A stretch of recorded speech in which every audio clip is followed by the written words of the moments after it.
I was the one they left behind. Broken hands, but still alive.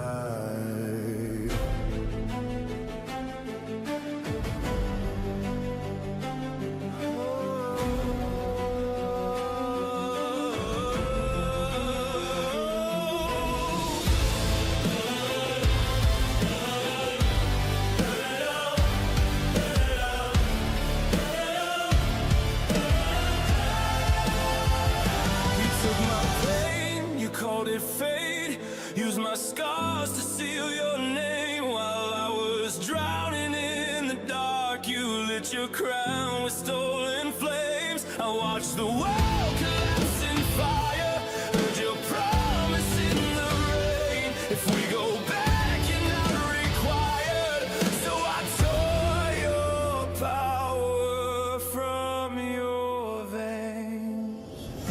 You thought I'd fade into the night,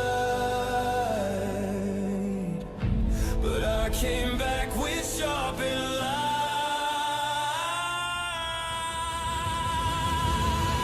Now I'm rising from the curse you made. No more bleeding for your throne. Black hood burning in my veins. I'll save this world on my own. You ran from the end of days. I became the storm you feared. This time I won't be erased. I'm the one who stands.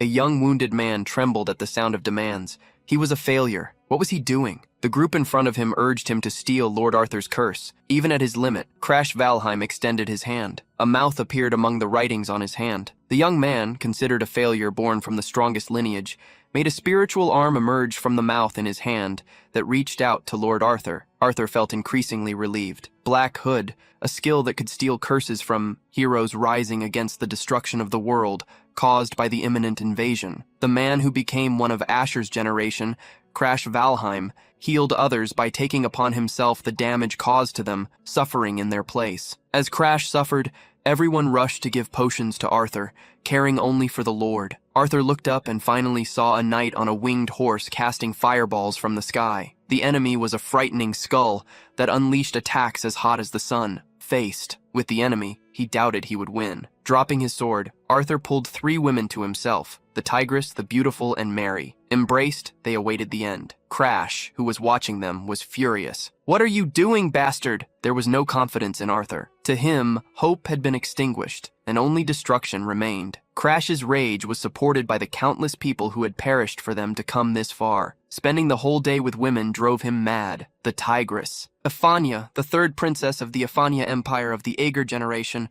opposed Crash's words. "Shut your mouth! Arthur did everything he could. You're just trash that knows how to steal things. Don't try to preach morality." Being cursed at that moment enraged Crash, as no one there would have come this far if it weren't for his skill. He began to remind them, starting with the Beautiful, the Red Witch of the Tower of Magic. She couldn't use magic without her own voice, and he begged him to steal such a curse, but when he did and suffered in pain, she attacked him. Since then, her attitude hadn't even changed. Afterwards, she was Mary Diana, Knight of the Empire, a brainless fool who received curses everywhere, crying for him to remove them from her. Lastly, the princess who called her savior trash, even after he sacrificed his own eye to heal hers. Even she, who was from the Staro Kingdom faction, had long pursued Crash at the academy and caused so many to mock him. He had made such a sacrifice because she was one of the people from the Aegir generation, those who would save the world. Meanwhile, he was treated as a useless disgrace to the kingdom, cleaning up everyone's mess for so long.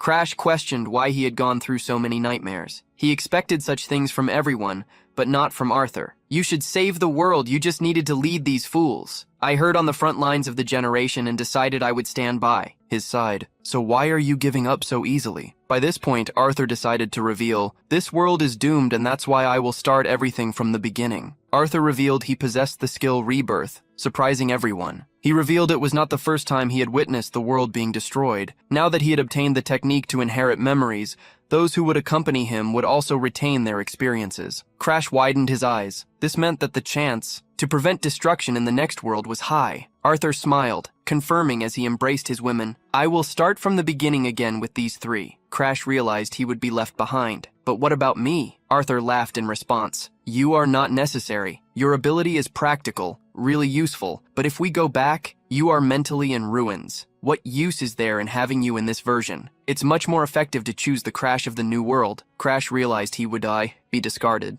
Arthur wanted to use him and throw him away, and he did this with a smile on his face. "Don't worry, we will make good use of you." In the next world, Crash was left behind. He ran to try to catch up with them, even though he couldn't. Arthur tried not to think of him as a true companion, lying on the ground, with no strength left. Crash shouted, "Take me with you, you bastard!" Against Arthur's laughter, Crash felt his consciousness slipping away from the curses, but he didn't want to perish. Before the world itself succumbed, his ability not only stole curses but also skills, albeit with a lower chance. He had never tried to use it on Arthur, but this was the time. The mouth in Crash's hand opened, and the black hood was activated. Arthur was skipping along, and soon the dark hand reached him. The shadowy mouth pierced through Arthur, swallowing what it could. Arthur sighed. "Crash, if you haven't given up yet." Having discovered that Arthur had lived through countless worldly destructions, Crash was sure he had been used in all of them. "How many times have I fallen into despair? But this time I will not be the one left behind." Arthur heard him, thinking that Crash had gone mad. Crash smiled and pointed up at the skeletal knight, replying, "Maybe I really have gone mad." Arthur failed to turn back time. The monster flew towards him. At this point, Crash was laughing in revenge. "You said you faced several world destructions. This time, if you want to live, make an effort for it. I will be the one to save the world next time." A burst of light made young Crash awaken. He opened his eyes to see a chandelier, looking at the riches around him. He stood up, surprised. "This is the house I lived in when I was small." Crash Valheim successfully returned several years into the past. World erosion, a phenomenon in which the world is literally corroded by another dimension. The erosion zones were where the phenomenon occurred. The erosion species invaded from other worlds, and among them were those who resembled humans. The so-called worldwide invaders. An invasion happened in a village. People were running and even knights were giving up fighting. But there were those who stood against it, betrayals in a group of heroes. This group was world famous and known as the Eager Generation. Among them was a boy with a body that could seal any curse. He was treated as a receptacle for curses and was destined to be betrayed by his companions. Crash, however, woke up years before such a thing happened. Awakening in a soft bed, he screamed in surprise. He was in his large room, feeling the heat of summer, and noticed the change in climate compared to the previous day of his life. Crash remembered how, in one last attempt, he used the Black Hood on Arthur and managed to steal his regression ability. People tend to think that the Black Hood is a skill that can be used freely, without any restrictions, but that is a misconception. Each item has a lock, and the bearer of the skill needed to overcome it to steal it. The more precious the item was to its original owner, the harder it would be to break the lock, even if it was just a stone found on the street. Therefore, things that the opponent values highly, like skills, are much more difficult to steal. This made Crash wonder what was going on with Arthur. Although the ability was activated at that moment, he didn't even see a lock. There was a possibility. If there wasn't a lock, it meant that Arthur really wanted to abandon such a skill. Arthur was called the Hero King. But when Crash stopped to think, he remembered that occasionally Arthur showed an expression of exhaustion and moved as if he were just fulfilling an obligation. If he had been repeating the destruction of the world over and over again, that might have worn down his mind. Perhaps for Arthur, regression was the same as a curse. Then, he made those three inherit his memories to suffer with him. Crash believed that he had succeeded in stealing the ability with the Black Hood. It meant that the Arthur he knew had lost his regression ability and was left behind in that world on the brink of destruction, destined to collide with the Blue Knight's meteor shower. But since Arthur seemed to want to abandon the ability, Crash thought he should be grateful. He had always been left out, as if receiving curses was something anyone could do. They never cared about the suffering companion. Now that everything had changed, Crash mocked. "Serves you right, you bastard." Crash was in the blue pine hall, looking at his reflection in the mirror. He realized how small he was, perhaps only 10 years old, short, with a moderately muscular body, the result of swinging a sword every day, trying to survive in the Valheim family, the strongest martial house in the kingdom of Starin. Being in the hall proved that he had just undergone the trial ceremony. At 10 years old, the ceremony defined which lord you would make a pact with and what ability would be granted to you, a moment to prove your own capabilities. The more excellent the contractor, the higher the lord's status. Direct descendants had always been valued by the Valheim family, but he was the exception, born without talent or martial strength. No lord chose him, and after that he was expelled from the main mansion, being thrown into the Blue Pine Hall. Despite being the family's greatest failure, Crash was the only one who knew about the end of the world, an end that even the Ezra generation would not be able to prevent. He wondered if he could do something about it. Clenching his fist, he encouraged himself. It's not about whether I can stop it, I have to stop it. If the world is destroyed, it will be my end too. There's no other choice. Suddenly, a butler entered the room, Ariad, who asked the young boy what he was doing there. Seeing the butler once again, Crash held his hands, showing affection. Ariad was the butler who took care of Crash, but he was also someone tasked with eliminating him with poison, handed to him by one of his brothers, Mario, who would use the poison when Crash turned 14, teaching him about betrayal for the first time. A young girl floated among her enemies, eliminating each one with her sword. When she landed, she impressed everyone, as she was only 15. The title of Saint of the Sword was not mere formality for Charlotte Valheim, Crash's half-sister. Some people commented on how the family expected so much from this prodigy, a genius born from the new lineage. Hearing the praises for Charlotte, King Valheim, another half-brother of Crash, struggled to contain his fury inside. He planned to cut down that entire lineage. Charlotte was a risk for him, so he decided to start with someone else. Veroquin summoned Ario, knowing that he was facing problems by having to take care of Crash. He handed over the poison and ordered Ario to make Crash drink at least a drop. If you do as I say, your daughter's treatment and your money problems will be resolved. Ario initially refused. Young Master Crash is someone I raised as my own son. How could I? Veroquin gestured, rousing Ario. Are you saying you would choose someone else's child over your own daughter? The old man widened his eyes and made his decision. Red painted the ground. However, the one who drank the poison was not Crash, but the butler. Falling to the ground, the butler said his farewells, apologizing to the young master. I'm sorry, but you are precious to me like a son too. Unable to bear the guilt, Ario would consume the drink and leave the world forever. Knowing this, Crash grimly questioned him. When do you plan to use the poison my brother gave you? The butler became frightened, but the young man would not let him pretend to be an idiot. Would you sacrifice me, the child of another, for your own daughter? The old man looked away, unable to respond. Crash sighed, for as the butler did not admit it, there was nothing to be done.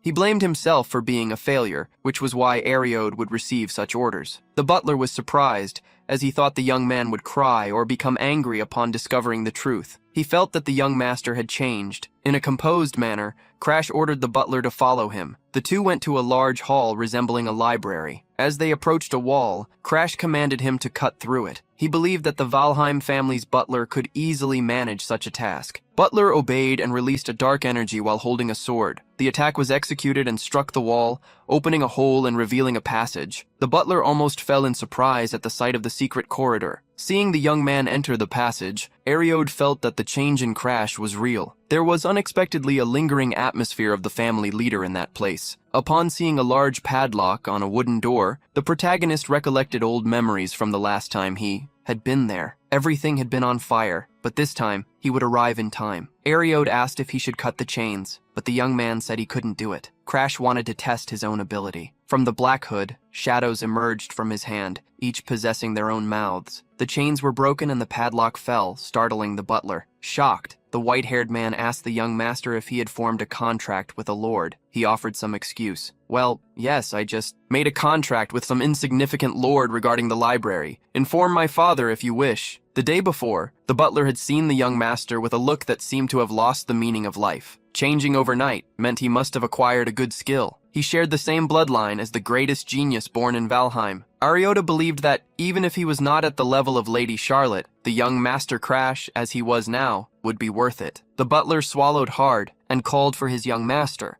He lowered his head, promising that, at least until what you are trying to do was finished, he wouldn't tell anyone. Crash realized that it was a change in regression, as he had acted differently than in the past. Changes were also occurring with Ariad, but the Ariad who betrayed him remained alive in his memories. This made him wonder, did Arthur feel bothered by this discrepancy, and then let me steal the ability of regression? Crash believed that if he healed Ariad's daughter, the butler would swear loyalty to him, increasing the value of his pawns. Shrugging, He simply told the butler to do what he wanted. Putting the matter aside, he focused on the secret of the library. Upon opening the door, a powerful light revealed itself. Crash's eyes widened, and he jumped aside, dodging a fire cannon. The Flash had received numerous curses from the world's erosion, but his hair had never stood up like that. There was no mistake. There was a special grimoire there. On top of a bookshelf stood one that stood out for overflowing with power. The secret library of the Blue Pine Hall was a place where ancestors called failures in Valheim recorded their techniques and memories without omission, alongside grimoires preserved to achieve a state of mastery not through skills, but through human conquest. Initially, it was a freely accessible place, but due to one single person, it became a secret library. That person was Marius Valheim, the worst failure in the history of the Valheim family. But he was someone who became the strongest after being consumed by the world's erosion. The Flash reached out for the grimoire left behind by the worst failure. I'm sorry for the delay, ancestor. Marius Valheim was the worst failure in the family's history, but also the strongest person it has ever had. When he was at the height of his power, some of the strongest warriors in the world challenged him. However, before his strength, no one could stop him. Extreme blood immersion. He possessed the insane secret technique of absorbing the world's erosion into his own body and using that power. Crash confidently took the grimoire when he found the book in his past life. Half of it had been burned, which is why he couldn't understand about seas. He seemed to have lost his sanity by not being able to control the madness caused by the erosion. Crash had already been struck by the same power of the global erosion curse. The plan was to weaken the curses with the Black Hood first, and then somehow balance them using other curses, applying the same principle to the extreme fury of blood immersion. Crash could already imagine. If I steal a curse that controls where and deactivate it, I could become as strong as Iris. Crash called the butler Ariad and ordered, "From today on, do not let anyone enter the Blue Pine Hall." The butler left the library, just as the young master had said, ignoring the mistake he was about to make. Ariad swore he would repay such kindness. "I will refuse Lord Verokin's proposal, for young Master Crash is my master." When he received Ariad's response, Verokin nearly went insane. "You are refusing my proposal for that idiot? We cannot keep trash like him in the Valheim family, you fool. That supposed once-in-a-generation genius and that failure make me so furious. I want you to curse a certain woman. If that filthy woman's blood hadn't interfered, Sister Lilith and I could have maintained our positions in the direct lineage." He ground his teeth furiously and called a subordinate. "Go to the Blue Pine Hall where Crash is, immediately. Find out why the butler changed his mind." The subordinate, however, revealed that they could not go to the mansion. Crash's butler, Ariad, sealed the entrance, saying he would not let anyone enter the Blue Pine Hall, not even the head of the family. As Verokin went insane, Crash was cultivating the power of the grimoire. Amid Aura's training, he recalled the rankings. There are several levels in the mastery of Aura: Aura Emperor, Aura Master, Aura Specialist, and Aura User, with the latter being the first stage, the state of someone who has just learned Aura. The second phase is Aura Specialist, the stage with the largest number of corresponding users and the dividing line that separates ordinary people from geniuses. Crash had just reached the realm of ordinary people, while Charlotte, who was only 2 years older than him, was almost at the level of Aura Master, her talent being extraordinarily impressive. But even Charlotte, that unprecedented monster, would become helpless in the face of world destruction. Crash found himself pondering, compared to Charlotte, I am still at the initial level of Aura Specialist. Can I really protect the world at this pace? The image of the old Crash from his past life emerged before the new young man. We won't know unless we try, right? There's no need to lament. Before the regression, we couldn't even use Aura due to the curses, but now it's different. Even if I can't compare to Charlotte, I can grow with the grimoire left by failures like us. Both, being the same person, smiled with confidence. I can become much stronger. That's enough for now. Days passed and Crash left the library. The butler was there to greet him with a towel. Congratulations on entering the realm of Specialist. While wiping the sweat, Crash told him not to get emotional over such little news and curious, asked why he was there. The butler revealed that his fiancée, Lady Bianca Harden Hearts, had come to the Blue Pine Hall. Bianca was known as the White Demon. She was the master who became a servant to the world invaders and tried to destroy the world they lived in. It was she who defeated one of the 10 strongest in the sky to earn such a title. However, at that moment, Bianca was just the youngest daughter of the family. Harden Hearts. He looked out the window and saw the girl with whom he had a political marriage. The Harden Hearts family, rulers of the North, could rid themselves of a useless failure while still gaining connections with the stronger Martial house. The nursery recognized her. We are both being used by our families. In fact, I had business with Bianca anyway that would be convenient for her to come here. Bianca Harden Hearts, the youngest daughter of the Harden Hearts family, rulers of the North, had her mother affected by a global erosion curse even before she was born. Thus, Bianca came into the world with a curse called Snowdoll, which left her without emotions. Curses that strike the soul cannot be broken, not even by curse breakers. And with a contaminated body, she also could not make a contract with a lord. Born in exchange for her mother's life, Bianca was treated coldly by the Harden Hearts family. Thinking a bit, Crash wondered if Bianca hated him. He hoped he wouldn't have trouble stealing Bianca's curse. He needed it, for the Snowdoll was the necessary curse to control the extreme blood immersion gone awry. Seeing that he was only in shorts, Crash realized he couldn't receive Bianca that way. The butler volunteered to prepare some clothes for him. Crash thanked him and asked, "Yes, please do that. Also, let her in and ask her to wait inside." 5 months ago, Crash had quarreled with Bianca and kicked her out. "You only care about the power of the Valheim family. Stop pretending to be my fiancé." The young woman, for her part, wanted to leave, but was expelled. "My dear daughter, for the Harden Hearts family to survive, we must rely on the Valheim. At least you have a pretty face. Use that to win over their youngest son." They were placing the fate of the Harden Hearts family on the young woman's shoulders. Despite having no emotions, Bianca was still able to perceive that they were lying when they treated her kindly. Even with her family pushing her into a political marriage, she preferred it not to be with a sharp-tongued, pessimistic loser. While at Crash's house, she had decided to be the one to say no to the marriage. As soon as she entered the living room, where she met Bianca, Crash forced a smile. "I can't believe I served such hot tea knowing you hate it, Miss Cat Tongue. I'll talk to the maid later." Bianca remained silent as he looked out the window, wondering if they should take a walk in the garden, where there were many flowers to see. Bianca agreed, and on the way, Crash asked Kiara to prepare some cookies for them to take to the garden. Leading the way, Crash asked if the trip had been difficult for her, but was answered, "Either way, we will get married. After all, it's nice to spend some time together." Smiling typically Crash, he commented that she didn't sound like a bride, but rather like someone speaking to a commander. Walking behind Crash, Bianca observed him and thought, "You're still so rigid. When we met, your eyes were so piercing, but today you seem like a completely different person. I never told you I like macadamia cookies, yet somehow you knew." Upon arriving at the garden, the protagonist placed his hands on his hips and enjoyed the atmosphere, but was soon questioned by Bianca. "Are you really Crash?" The two glanced at each other, and the young man brought his hand to his head, sighing as he released a sinister intention. "Do I really seem that different from before?" And Bianca, sensing the energy he emitted, slightly bowed, apologizing for offending him, intimidated. However, that wasn't his intention. Crash's memories of that time were vague. He didn't remember how he behaved around Bianca. He only remembered that this expression on her face was the same expression she had that day when she appeared in front of the Arctic Pavilion. Deciding to tread carefully, Crash made up an excuse for his changed demeanor. "I can't blame you for thinking that way, Bianca.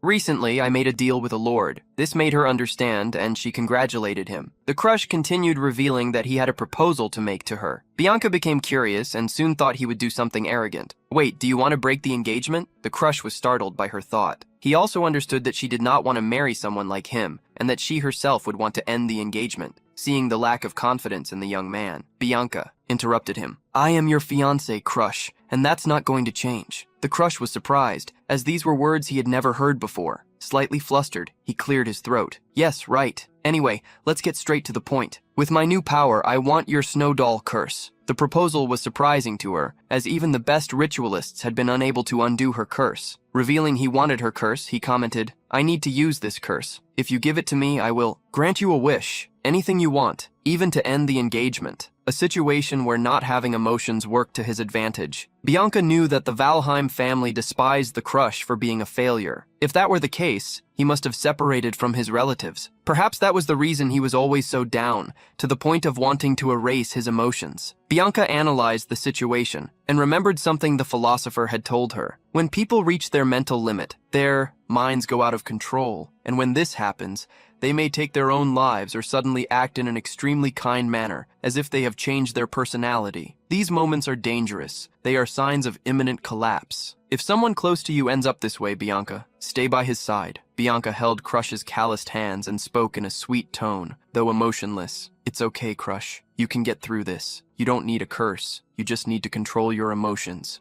The young man blushed tremendously, as the young girl seemed to have misunderstood, and Bianca continued without letting him explain. "I will visit frequently from now on. If I ask my father, I can probably move nearby too." Alarmed, the crush asked if she actually didn't hate him so much that she wanted to break off the engagement. The young girl continued to hold on to him. "However, maybe I don't like you, but I can't abandon someone in this state," even though Bianca was someone who acted without thinking. Crash understood there was a big misunderstanding. As she didn't want to give up her curse, Crash still planned to test his ability. He used the Black Hood, trying to steal the ability of the Snow Doll. A condition for breaking the lock was generated. A first mission emerged: become friends with Bianca. A double lock was something complicated, as she had possessed the curse since birth. She was considered part of the young girl's body, something of immense value. The mission was still more challenging than just marrying Bianca, since she lacked emotions and was not the type to show interest in anything. Still, sending her back to hardened hearts would only expedite the moment when she would become an enemy of the world itself. Crash decided, "I will keep her close and look for a chance to unlock her. If I can stop her and obtain the Snow Doll, I will be solving two problems in one move." Thus, he decided to go along with what Bianca said. He began to hold her hand, claiming to be happy to see her more often. Bianca warned that she would talk to her father and left in the late afternoon. The crush hoped that Bianca would not return for another month, and during that time, he planned to read more grimoires. However, the next day, several moving boxes arrived at Pine Blue Mansion. Carriages and carts came one after another. Bianca held up her dress and greeted the crush while revealing, "From today on, I will live here at Pine Blue Hall. Please,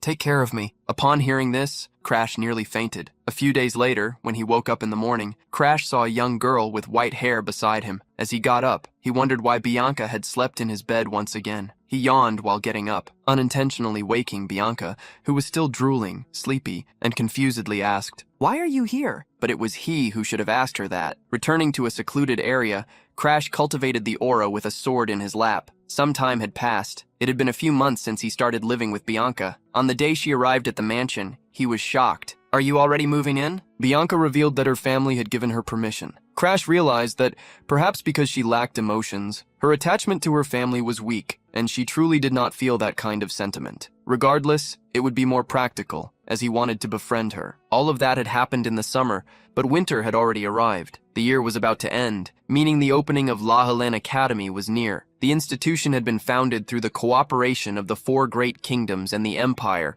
to train talents capable of resisting global erosion. It admitted students aged 15 to 20. Before Crash's regression, the academy produced countless members of the Blue Generation, many with overpowered abilities. Just imagining it made Crash grind his teeth. It was because of those bastards. Knowing everyone's weaknesses, he now believed he could steal their abilities. Once he got to the academy, he intended to steal each and every one of them. How would he turn 14? The following year, Crash would have another year to prepare and grow stronger. However, his talent had begun to become a limiter. The grimoires could only take him to the initial stage of Aura Specialist. To overcome this barrier, he would need to steal the curse of the Snow Doll and learn the extreme blood immersion. Crash met Bianca, who was reading outside, waiting. Bianca had been following him since the summer, not allowing him to be alone. She followed him like a baby bird following its mother. Crash wondered how much time he would need to spend before she finally saw him as a friend. As he pondered his concerns, the butler approached, informing him that an invitation had arrived from the Star Sanctuary. The Star Sanctuary was a formal gathering held once a year for the young nobles of the kingdom of Styron. Almost everyone attended, unless they had special circumstances. It was an opportunity to socialize and build connections. Remembering what it was about, he thanked Ariad. Since he had holed up in the Blue Pine Hall before the regression, Crash had few memories of that event. However, he knew that a certain person would be there and might help him fulfill his promise to Ariad. Thus, the butler could take care of his daughter. Crash instructed the butler to notify that he would be attending the event and that Bianca would accompany him. When the butler walked away, Bianca warned Crash that the people who attended the Star Sanctuary would probably criticize him. He was aware of this fact, and that Bianca would also be targeted for it. He asked if it would be better for her not to go, but Bianca insisted that she would go. After all, protecting one's partner is the duty of fiancés. Crash didn't want her to think like a fiancé, but to express her honest opinion. Seeing the sympathetic look Crash gave her, Bianca once again remembered how good he had been to her in recent months. Even without reason, he conveyed a sense of warmth. No one in the Harden Hearts family had ever treated her kindly before. He was so gentle that she could hardly remember the awful first meeting. Because of this, she no longer disliked Crash. She made her decision. I will go with you, not as a fiancé, but as myself. When the day of the event arrived, they set off at sunset. In the bulky distance, they spotted a great castle, the Star Dragon Pavilion. It was the most famous place in the region. By the size, Crash wondered how much money the one who built the castle had. While he spoke to himself, Bianca lay on the bench, resting her head on his leg. The nobles of that world were respected because they fought against global erosion in place of the common people, and yet many of them didn't even train. They just partied every night. Still, they were called the future of Steron. Upon arriving at the castle, Crash wondered how many decent people could exist in the sanctuary of the star. With their arrival, their names were announced, and soon murmurs began to spread. Wherever Crash looked, they were surrounded by false nobles. Soon, a loud voice from a young man was heard. Valheim! It seems someone interesting has appeared. Sitting on a red couch was a young man next to him, a woman who looked more like a bodyguard. Sitting on the floor was a second young man with feline features. It seemed that real nobles were also present, some of whom would join the blue generation in the future. The young man with feline appearance was Balak Hogma, the young tiger. The woman with red eyes was Casada Elfin Amelia, and lastly, the wood archer, Annex Greaser. One day the three would be called the Triad of Steron. Crash simply ignored them, as he knew the reason they were interested in him. Charlotte Crash remembered when her sister, wearing a long red dress, visited him. Listen, Crash, when I wore a dress like this, everyone came to me, but none of them could defeat me in a duel. Sanctuary of the Stars? More like Sanctuary of Garbage. On that day, she had sworn never to go to the event again. Judging by the atmosphere of the place, Crash imagined that his sister had already caused quite a scene. At that moment, Bianca lightly tugged at Crash's shirt, telling him not to mind what people said. However, that wasn't what he was doing. He didn't understand why Bianca didn't seem to care about being insulted. And instead, he was worried about him, looking around. Crash expected someone to show up and couldn't believe that person was still absent. It was then that an announcement was made. Lord Darling Dunfermline has arrived. He was the strangest among all the eccentrics, the flamboyant alchemist, Lord Darling Dunfermline. One day, when Crash found himself covered in wounds, Darling Dunfermline approached him, touching every part of his body and analyzing how he could make him his lab rat for studies on erosion-type curses. Darling pinched Crash's cheeks without letting him speak. Aren't you going to respond? Then I will just start. The Flash was startled to see the young man bringing his mouth close to his face and stopped him with a punch. The name of the alchemist lord was Darling Dunfermline, the man who would one day be called the King of Alchemy. The young alchemist bounced into the hall, greeting everyone. Young women loved him because he always seemed radiant, knowing how much Darling liked to be flamboyant. Crash knew he wouldn't miss the opportunity. He ran to a table, grabbed a tower of sweets, and handed it to Bianca,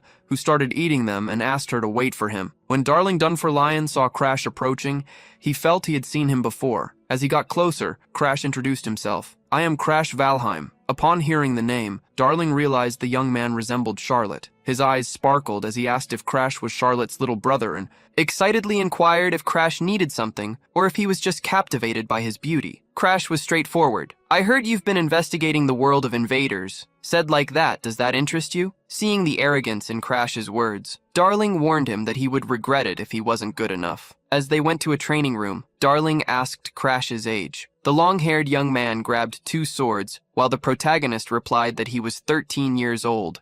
Despite Crash being young, Darling felt that his attitude was that of someone older. The protagonist sighed as this was true. Still, with not much time, he asked if they could get straight to the point. Unexpectedly, Darling threw one of the swords to him and immediately attacked. Despite being startled, Crash blocked the blow as he had finally found Charlotte's little brother. Darling wanted to test his skills. As they crossed swords, Darling told Crash to say what he wanted to talk about. Pressured once again, the protagonist turned the tables with a counterattack. Darling was pushed back and was surprised. I heard you were a failure, with no talents or skills. When their swords clashed again, Crash made Darling's sword tremble and looked him in the eyes. I may seem like that, but I train every day using secret techniques against an alchemist, made Darling feel he was wrong. To shake his emotions, he revealed his research on curse neutralization. I could help you with that. Outraged, Darling resumed his attack with more intensity, questioning what Crash knew about alchemy to think he could help. Crash moved quickly, and when Darling raised his sword, he approached and pointed the blade at his face. Crash revealed he knew about the alchemist's work. You're working to neutralize curses of global erosion, which even curse breakers can't undo, using other curses to cancel them out. The alchemist recoiled, jumping back, and was questioned. You want to become a top-class alchemist and prove your theory, right? Releasing a dark power, Crash asserted he would help the alchemist with the research. I will help you with my ability that can steal curses. Seeing the aura and the mark on Crash's palm, Darling Denver Lion was taken aback, as he had always believed that Crash possessed no skills, that he was a failure.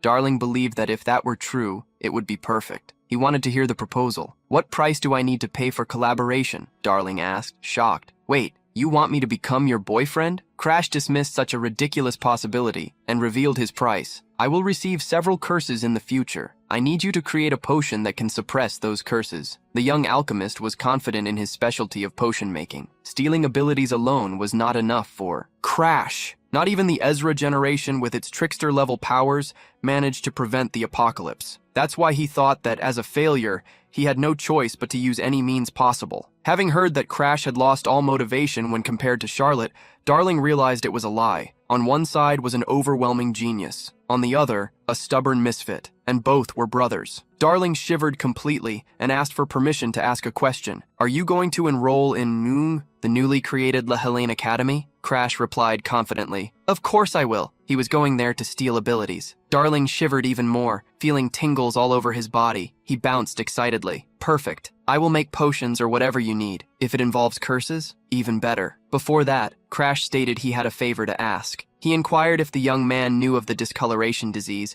and requested that Darling Denver Lion create a cure for it. Darling was shocked by the request and explained that the disease was incurable. However, in his past life, he had created a cure. Convincingly, Crash extended his closed fist. Can you do that? Darling felt his pride was at stake and accepted Crash's fist bump, sealing the deal. Crash asked him to send the cure to the Blue Pine Mansion when it was ready, and Darling stated he would personally deliver it. Something crossed Crash's mind. He asked, "You like my sister, right?"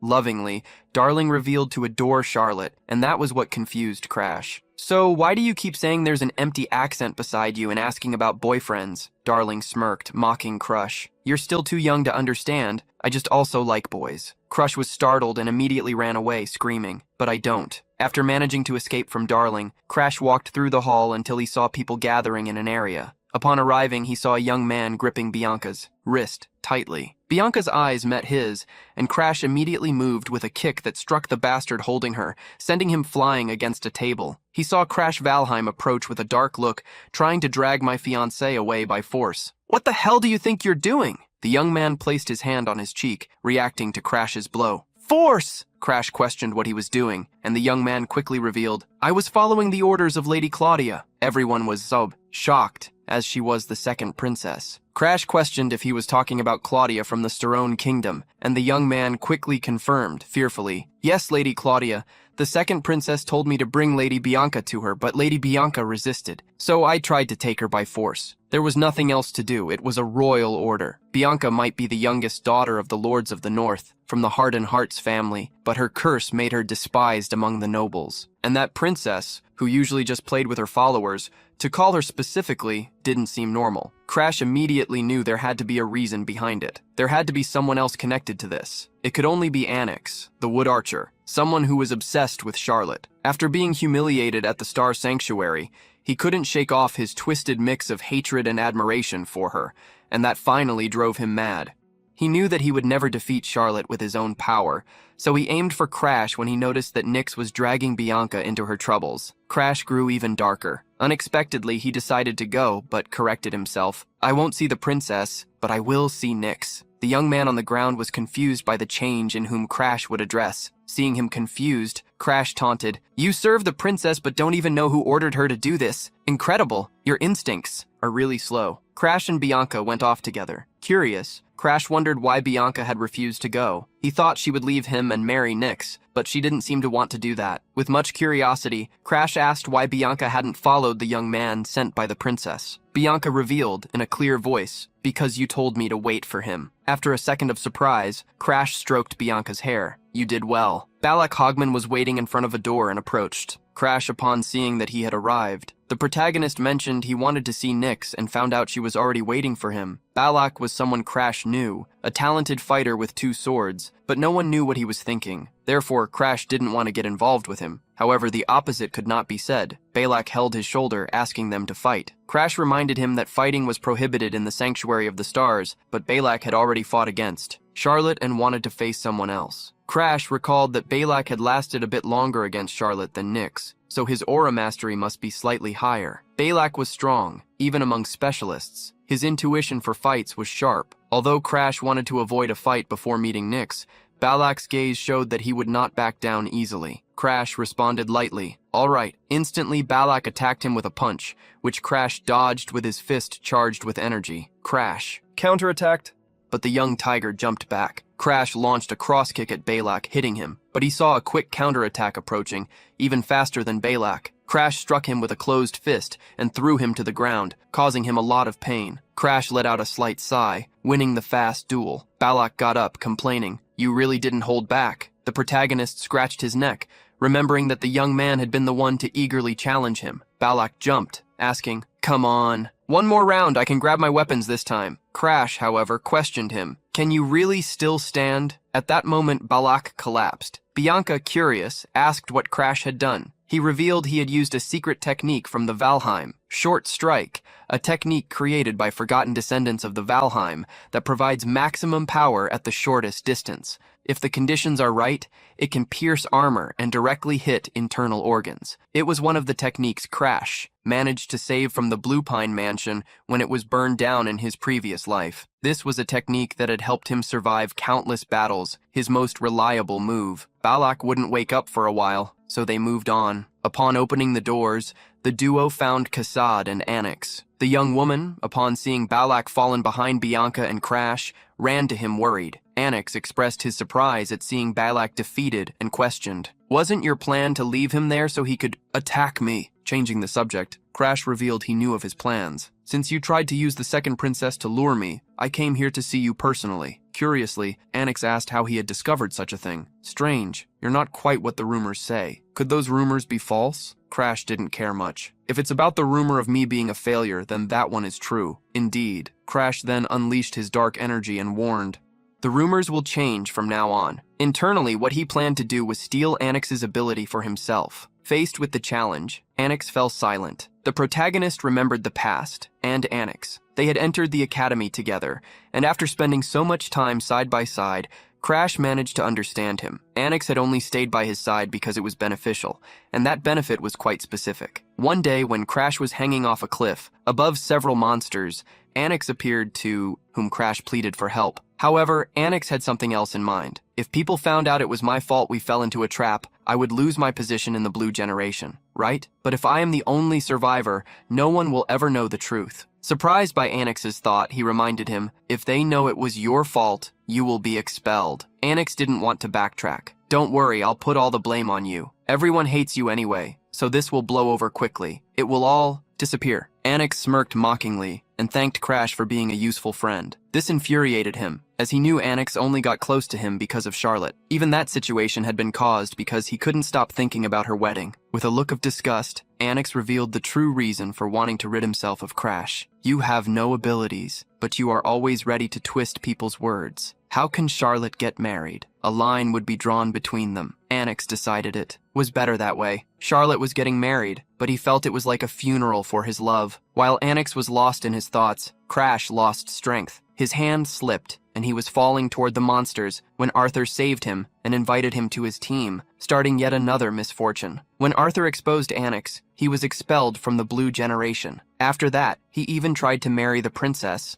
something that irritated Nyx. He looked at the protagonist, mocking him and his sister. His way of speaking is just like Charlotte's. Curiously, Crash was warned not to mention his sister's name. Casually, shadows appeared around him as he advanced. "We may be similar, but by fighting with me, you will see the difference." Crash's punch was blocked by a thick plant root. He used the tree for support to spin his body and tried to kick, but that was also blocked. The aerial roots grabbed Crash by the leg and lifted him up. Several others appeared, trying to attack him from all angles. Luckily, he broke free, retreating near Bianca. Crash sighed, seeing how Nyx continued to be a problem. The young man who possessed the secret technique of the Geyser family, aerial plant style, scoffed, "Is that all you've got? You can use a weapon if you want." This was a unique technique that strengthened and controlled plant life through aura. Combined with his recovery ability, he could multiply plants and extend the limits of the technique. Crash accepted the challenge and picked up a stick. "I'll use your own plants," Anix challenged Crash to try. "Let's see if you block the next attack with that little twig." Crash moved quickly, dodging all the roots. Anix was shocked, as although Charlotte could do the same,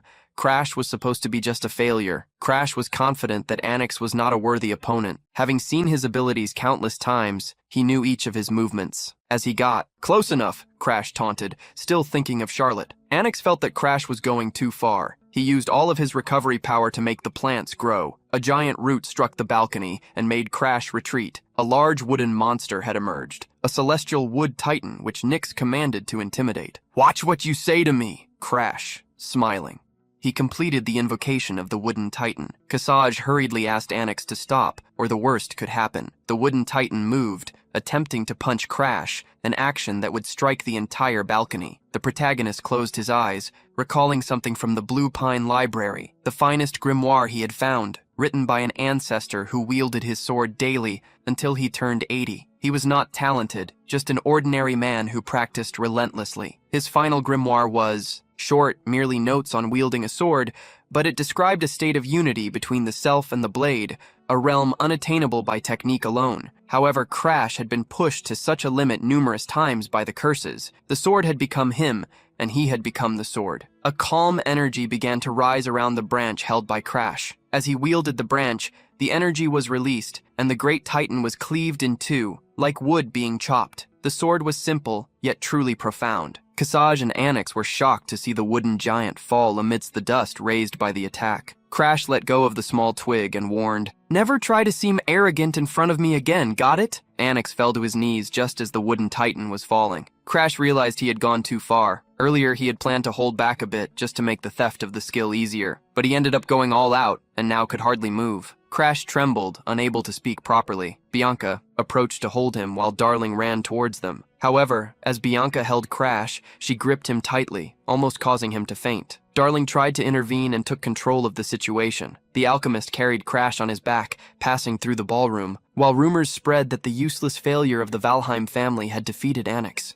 The Darling heard the rumors, but that didn't matter, whether because of recklessness or arrogance. When Crash woke up, he would be famous. However, remembering the expression in Anix's eyes, Darling wished the young man wasn't planning to do something later. Leaving the castle, Darling asked Crash to stay alive to help him with his research. Days went by and Crash resumed training. The wooden dummies were sliced by the sword, showing that he had regained his energy. The attack Crash had used had cost him dearly. If he kept wielding the sword, he could have ended up in an even worse situation. Fortunately, Bianca brought him back home. The problem had been not being able to steal Anix's ability. He now had two ideas. The first option was to unlock the lock with the Black Hood, and the second was to make the target doubt the worth of his own ability. Crash planned to use the second plan, demotivating Anix. When the sword attack knocked down the wooden titan, doubts began to arise in Anix's mind for losing to the failure he had always despised. Even though it would take some time, the protagonist knew he would be able to acquire the recovery ability that Anix possessed. He planned to surpass all the first-year geniuses at the academy. To do so, he dedicated each of his days to training. Upon returning to the mansion, Crash met with the butler Ario, who informed him that Lord Verikin had arrived at the Blue Pine Mansion. The patience of Crash's older brother had run out. The young man had already refused his brother's messages several times. There was nothing more to be done. He instructed the butler to allow Verokin in. Bianca brought a cup of water for Crash, who noticed the strange expression on her face. There was a reason for her dissatisfaction. Crash smelled bad. He sniffed his own shirt. It seemed that the aura exuded impurities from his body, while the stench of decay accumulated. Since Crash didn't want to take a shower, as he would return to training, Bianca told him to keep his distance from her. "What scared you? Are you giving orders to your fiancé now?" The crush intimidated the young woman like an even larger bird. "You've become arrogant, Bianca." She immediately ran away while he chased after her. Although Bianca sometimes seemed stubborn, the crush recognized it as part of her strength. The people the crush met before the regression would likely be staring at him coldly, especially Arthur. The crush hated to admit it, but aside from the end of the journey, Arthur had always been someone vigilant, a true hero. While the crush was lost in thought, an irritated voice approached, flirting with his wife. "It suits you, Veroquin." The third child of the family had entered the mansion. The protagonist retorted back to his mockery. Even heroes need breaks sometimes. The hero was surprised, as his brother always avoided making eye contact with him, out of fear. This made him wonder if the rumors were true. Changing the subject, the crush commented, "I was surprised you found time to visit Blue Pine Hall despite being so busy. I heard that Lahelny Academy will accept students based on exam results rather than status. You'd better start preparing too, brother." Hearing such words come from a smiling crush, Verokin felt disgusted. "He's mocking me! Even the strongest empire feared the Valheim family, to the extent they didn't dare touch Starin. The house operated on a completely different level, and Verokin was pure blood of Valheim. He couldn't believe the Yao." Crush was suggesting he study for an entrance exam. What a funny joke. Well, I bet it's understandable for a plebeian to worry. The crush averted his gaze, mocking with sarcasm. "Yeah, I guess so." Verokin swallowed his irritation and returned to the main point, the reason for his visit. "I came to deliver an order. We are going to the Jaralak Mountains." The news caught the crush by surprise.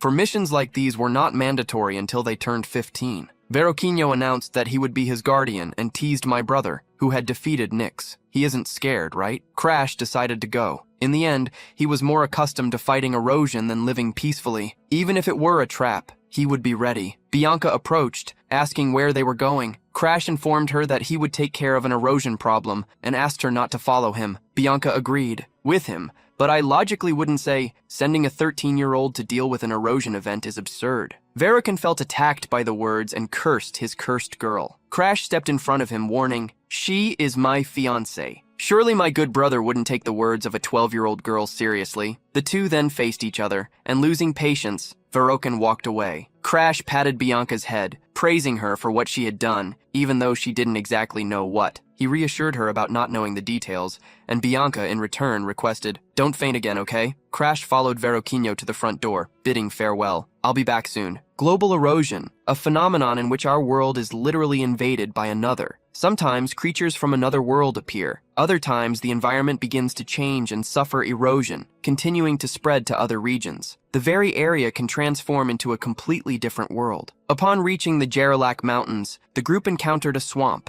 Veroquin revealed he had heard that this was a level 3 erosion and asked if the purification team had said anything. A subordinate informed that they were already working to find the creature causing the erosion and neutralize it. With a mask covering his mouth and nose, Flash looked around. Against a rank 3 erosion, a squad of intermediate-level expert knights should handle it without problems. Additionally, while Veroquin might seem calm, he was an advanced specialist. Then, I should be able to defeat the core creature easily. Verokin approached Crash, claiming he had brought him along to gain field experience. Smiling while pretending to be excited, Crash nodded, but internally scoffed. Who does he think he's talking to? The only reason I followed you here was for one thing, to test a temporary method of controlling the uncontrollable. The hunting group brandished their swords and energies, chasing the endless giant flies, while many ran around randomly. Crash warned, "These beasts don't have heads, but they do have teeth. If they bite you, you'll get sick. Keep an aura around your body." One of the team members was impressed by Crash's tip. His eyes sparkled as he asked if he had fought against world erosion before. Crash just remembered he was only 13. It was strange enough for him to be there. Internally, Verokin was furious, unable to believe how calm Crash could be. The first time he had gone to an erosion area, at 15, his pride was crushed. Still, Crash was even giving tips to the knights. Crash looked at his brother and smiled with a mix of pride and mockery. Verokin was going increasingly mad, imagining the possibility of Crash becoming as strong as Charlotte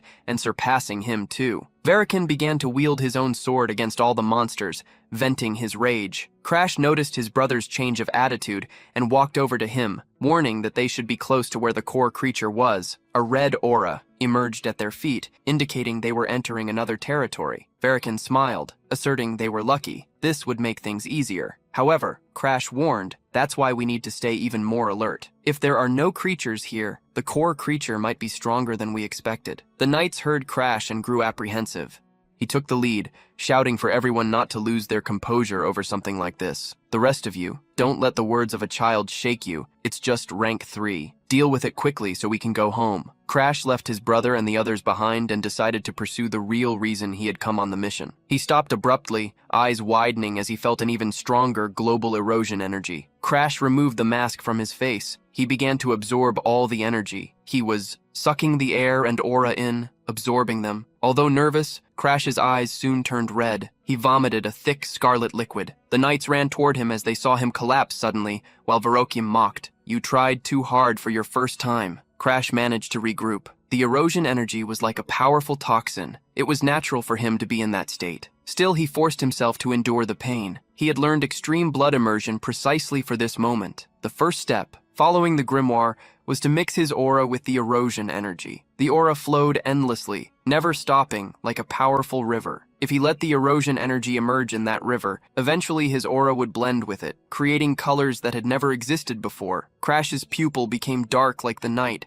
with a red dot in its center. He began to experience loss of control. Anyone with a weak mind would go insane going through that. Crash then used a secret technique. After the era of Damaris, it was believed that the Blue Pine Mansion had vanished from history until a blind ancestor discovered the hidden library. One day, unable to read the grimoires, he sealed the door again, and to ensure that no one like him would ever be trapped in ignorance, left a grimoire inside the library. The name of that secret art was hypersensory perception through aura, sixth sense.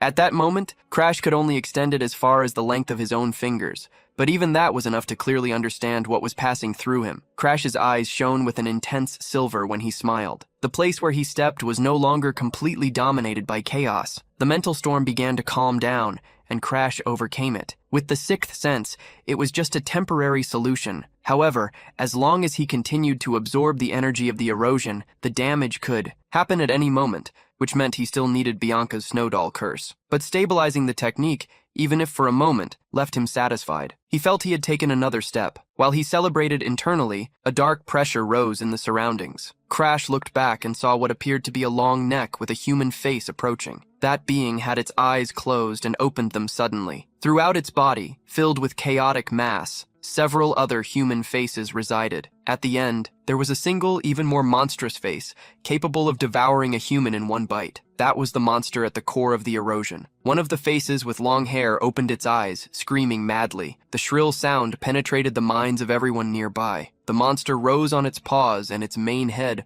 eyeless with just a gigantic mouth, directed itself towards those closest. The warning cry sounded quickly. "Everyone prepare for battle!" Verokin and the knights raised their swords, getting ready. The young man leading them channeled his aura, igniting his own body and the sword he held. Everyone was impressed by Lord Verikin's Ignis ability. Beyond beautiful, it was devastating. Crash faced Ignis, the ability that had burned his arm in his past life before the regression. Verokin had become a person, completely unbalanced, wondering who the brother was in that life. Crash wished he hadn't changed. The monster of erosion attacked the first human, creating a hand that, as it approached his body, stole his face. The faceless man fell to the ground while the knights assembled to protect him, but soon even the lords began to have trouble against the 8 arms that the monster had created. The newbies were in an even worse situation. It was bad enough that some wanted to give up, but Verokin shouted, "Push forward!" He himself advanced, wielding flames on his sword and launching them to cut the arms of the otherworldly monster. The faces that the monster had stolen and housed in its body began to burn along with all the mass of the beast. Verokin shouted, raising the morale of the group, "Don't give up! I'll create an opening!" Everyone cheered and celebrated upon seeing Lord Verokin proudly leading them. He wondered if Crash was watching him, but seeing him disappear made him question whether his brother had been caught by the monster. Verokin found him behind a rock, not looking at him, but at the creature of 1,000 faces. Enduring the damage caused by the fire, the creature shed red tears. All the faces on its body wept gloomily. That was not normal, and it alerted Verokin. He quickly recoiled upon feeling an impossible pressure. Facing such power, he knew he needed to defeat the being of 1,000 faces before it became even stronger. He spun his body and launched a fire slash at the monster, but even with aura on his attacks, it caused no damage. He immediately shouted, "Knights of Valheim, listen up! Attack before this turns into something worse!" There was no response, which infuriated Varokin. "You call yourselves knights, being cowards." However, when he turned around, he saw the knights standing still. Their faces had disappeared. That was impossible to believe, as they had never even touched the being of 1,000 faces. It was then that Varokin touched his own face, feeling it begin to disappear as well. The monster was already before him, staring with its hairy face and giant mouth. Suddenly it began to rain and thunder.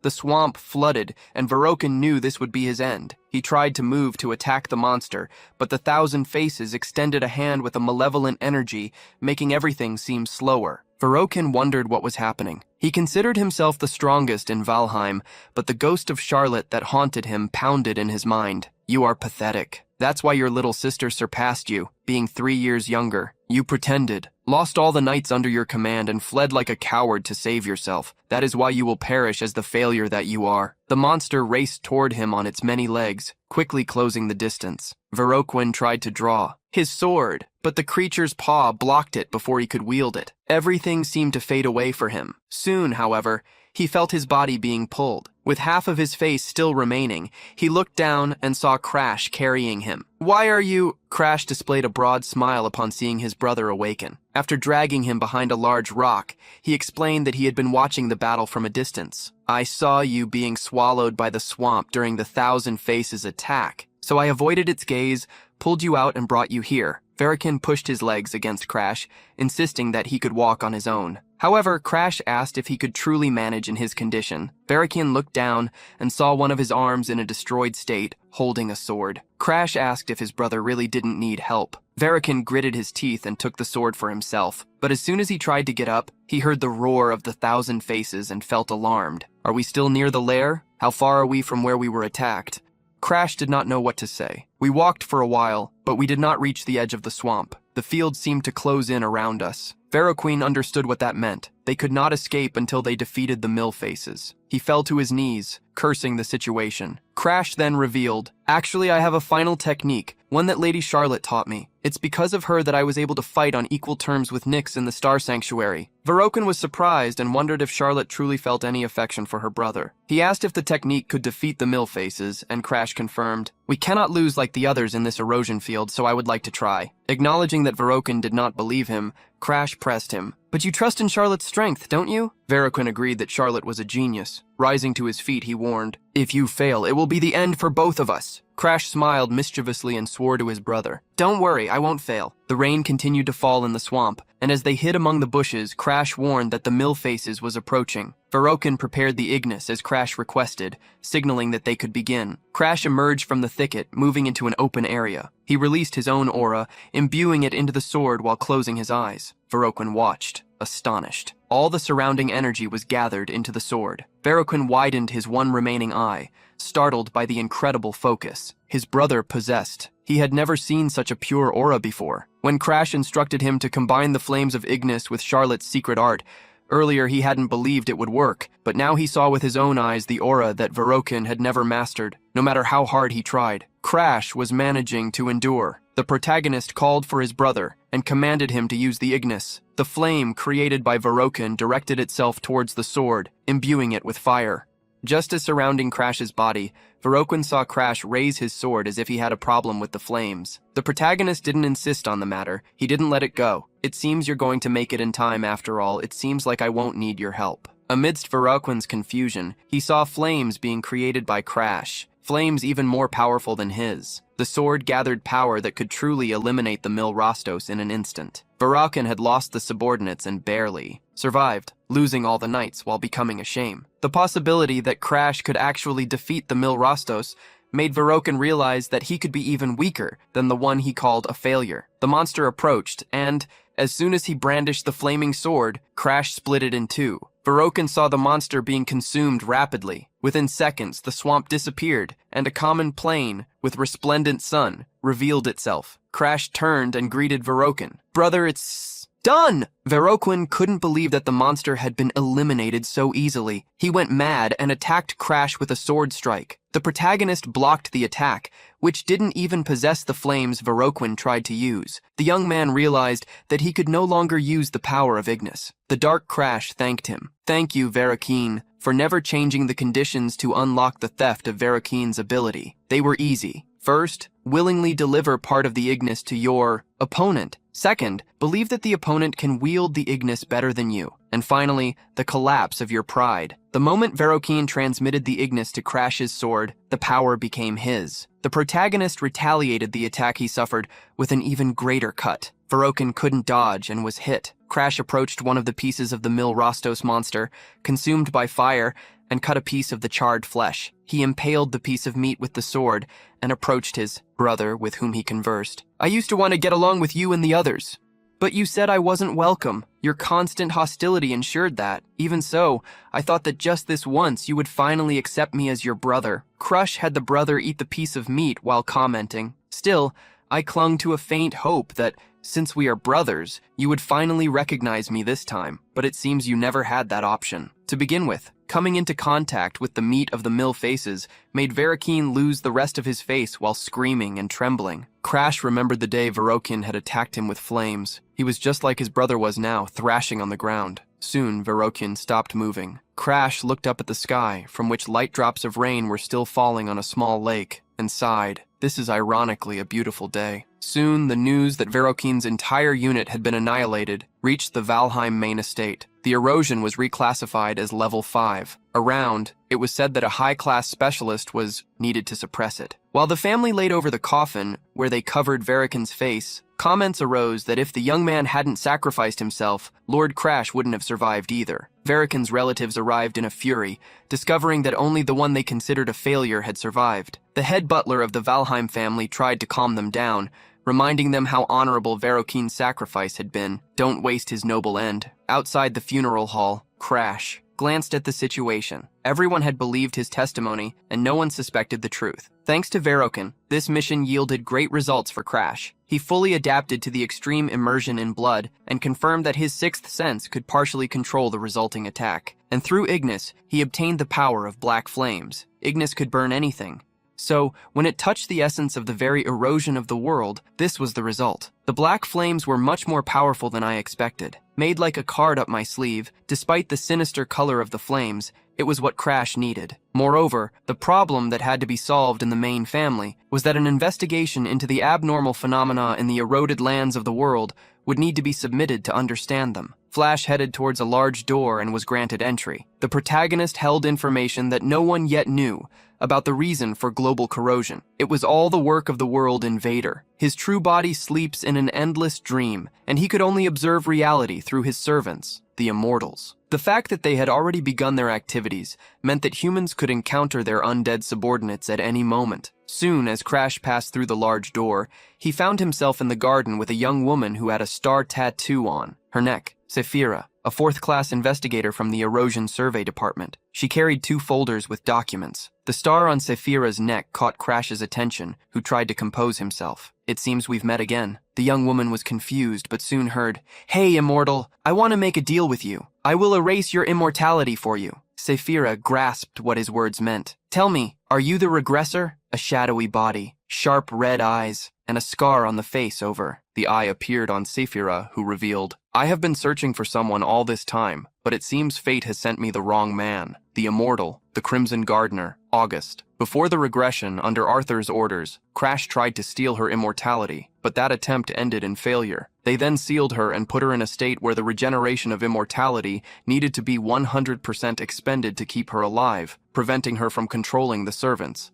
The women who followed Arthur began to comment on the difficulties they faced because of August, but Arthur quickly intervened to prevent any fighting. Arthur thought it was a pity Crash couldn't steal the curse of immortality, but the condition for that was to be stronger than August himself. When asked if he was a regressor, Crash questioned what made Sephira think he was one. Sephira revealed parts of her true self while smiling. The moment a child dares to propose something like that, it becomes obvious that only a regressor would do it, unleashing part of their great power. Sephira scoffed, "You are trapped in your infinite time loop, yet you still claim you will eliminate me, the one who transcends time itself. Don't make me laugh with such transparent lies." Showing that he wasn't lying, Crash extended his hand and warned, "My ability might even steal your immortality." August had been raising the level of every erosion for centuries just to find someone capable of eliminating it. Now the one who could remove her immortality stood before her, watching Crash obtain an item that was in his mind. She believed and asked what condition the young man needed to provide her with what he sought. Crash made his request, "Help me become stronger. My ability will only activate if I am stronger than you." August decided he would make Crash his apprentice. Thus, he could rid himself of the immortality he gained by selling his own soul. August's power soared like a dragon as he swore, "I, August, the Crimson Gardener, will make you the strongest man alive." A strong wind was created by her aura, almost making Crash fly away. The Crimson Garden had strength to rival Arthur and commanded legions of servants. With her help, he could become even stronger, even needing the power of an invader. Crash vowed that he would protect the world. A skill is a unique power held by only one person in the world. According to this rule, it was Arthur's regression skill.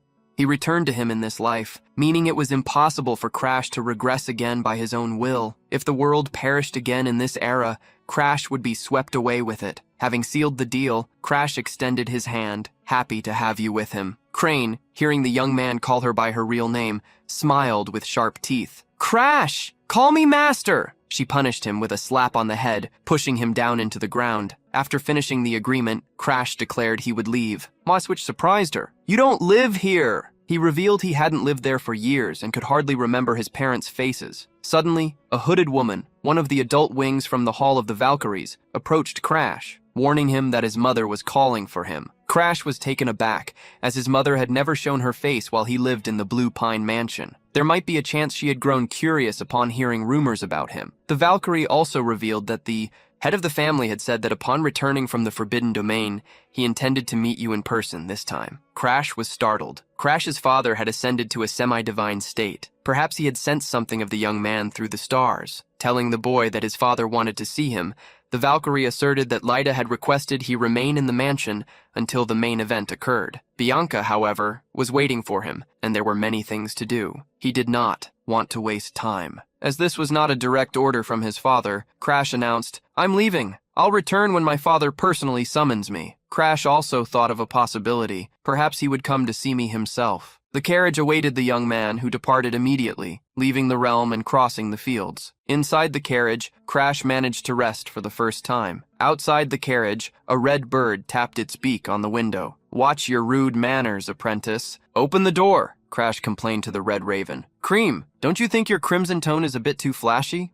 The raven took on a black hue, revealing that it could change at will, morphing into wings of black colors. She laughed. "Now I am as dark as your soul. Ha ha ha." Curious, Crash inquired about Cream's main body. She revealed the truth he already knew. She could not move her real body at the moment due to a petty regressor. Crash was taking the blame for what the true regressor Arthur had done, but he didn't want to explain the truth. Near sunset, they arrived at the Blue Pine Mansion. As they got out of the carriage, Crash warned, "There's a white bird at home, be nice to her." Crash was referring to Bianca, who unexpectedly wore a chick costume to greet him. "Welcome back." As he showed Bianca that he had returned as promised, Crash saw the butler rush towards him as if something had happened. The butler revealed that a letter had arrived from Master Darling's mansion. Crash read the letter, in which Darling announced he had created a cure for the discoloration disease. The protagonist handed the letter to the butler and instructed him to treat Darling with the utmost respect. "He is your benefactor." The butler leaned close to Crash's ear and revealed that Lady Bianca had been worried about him lately. Ario specified that when Bianca learned he had been trapped in an erosion zone,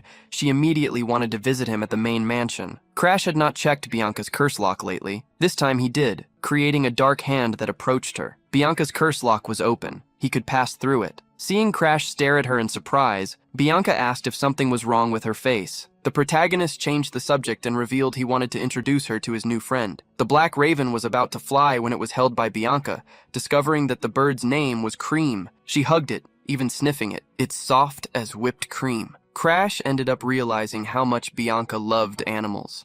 Now the crush wanted to know how to pass the second condition to obtain Bianca's curse. This time, he needed to become an important person to her. Typically, important people were parents, children, friends, or lovers. Technically, he was her fiancé, so the lover option was the closest possible. As the blackbird flew from Bianca's arms, after nearly being crushed by her, the protagonist wondered how he could advance his relationship with Bianca, who possessed no emotions. The conditions weren't like this before he regressed. While he thought about it, Kryn, who landed on his head, punished him with sharp claws. Even Kryn had noticed. It seems that girl liked me. She wouldn't let go of me. Crash agreed. Yes, she must have liked you a lot. Speaking of something important, Master Crow requested, Crash, I want to test your strength. The playtime is over. Let's go straight to the training area. The protagonist was surprised, but he obliged as ordered. It didn't take long. Before, when he was exhausted, the crow assessed him. It's pitiful to think that the regressor would have such trash talent. The bird managed to give a more detailed assessment while he was still getting up. Now you barely crawled over here,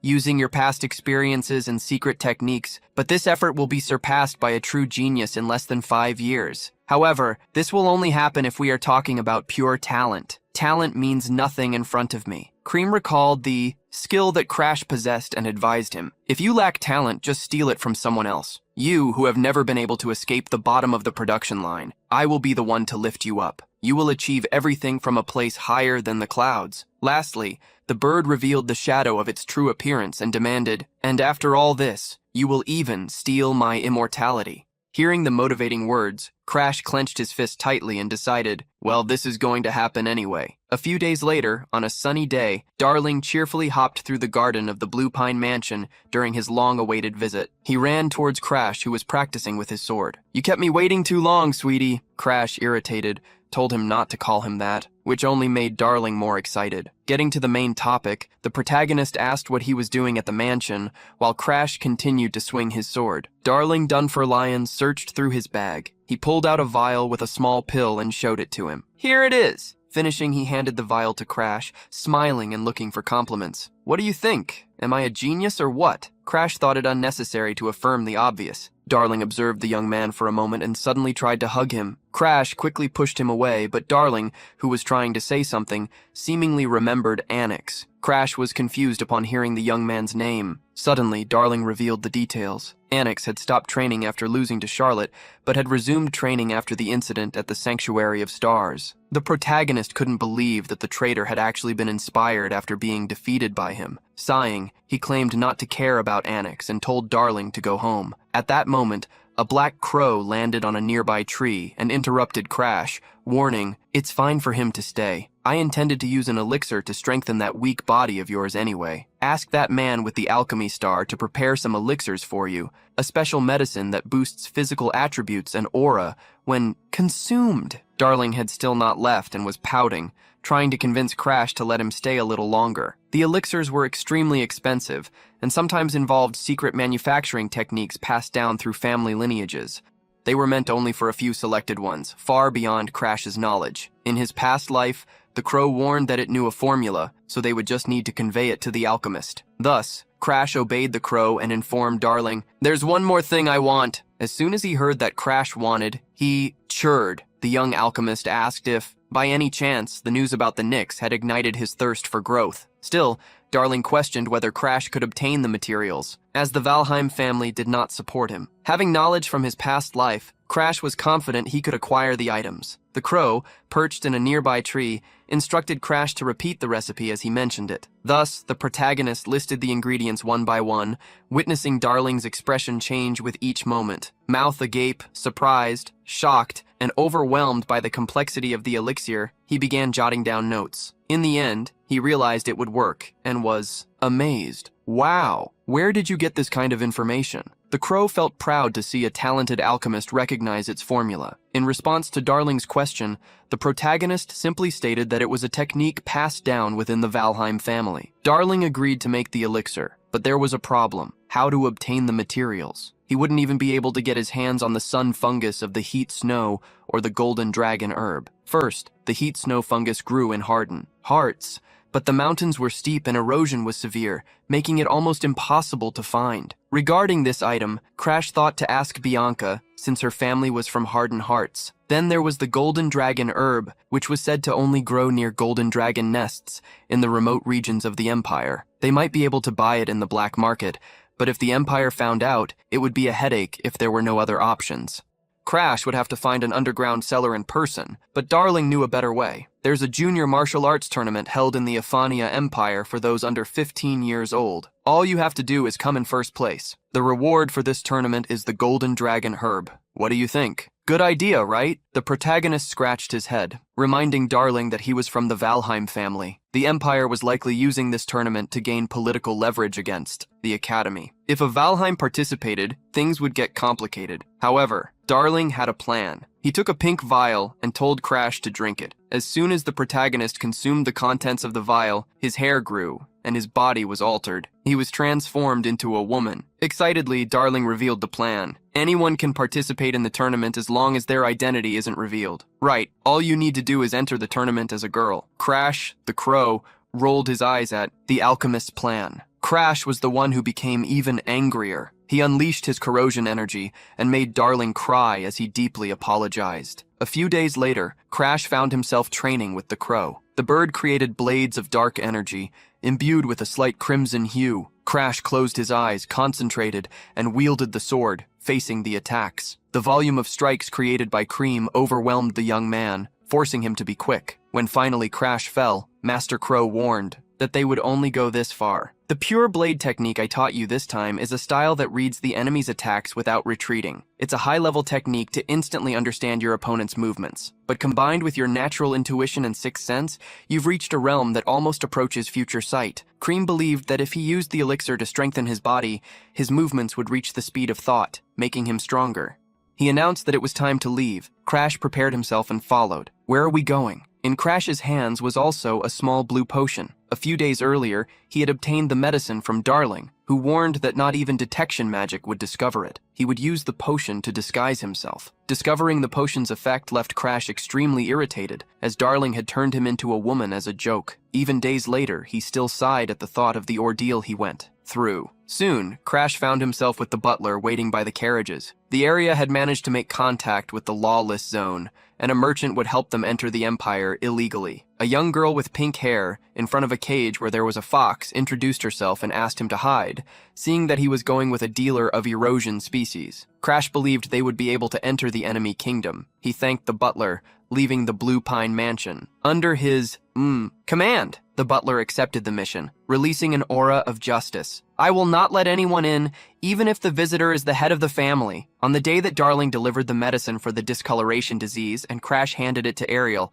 the butler fell to his knees, trembling and crying while expressing his gratitude. He believed that his life could already be coming to an end, as there were no more regrets. Flash, however, asked, if you are truly grateful, then keep living, since I saved your daughter's life. Do not dare abandon this world until I say so. Just keep serving me. That is a small price compared to her life, right? With utmost gratitude, Helio vowed, I will serve you, no matter what. Crash no longer needed to worry about the butler's betrayal. Bianca, who held a basket and wore a hood, thanked Crush for accepting her plea. He would send her home and asked her to rest. However, she warned that as soon as she obtained the white snow solar fungus, she would return immediately. Then she handed him the basket and vowed to wait for him. He accepted the gift and promised, I will try to return as soon as possible. Seeing the sandwiches in the basket, he thanked her, then headed to the carriage, said goodbye, and wished her a good journey as well. Crash set off towards the Empire. The journey was interrupted, and Crash used the power of Ignis to combat the monsters along the way. The bird flew overhead, asking what the power of erosion was like. Crash felt stability thanks to his sixth sense,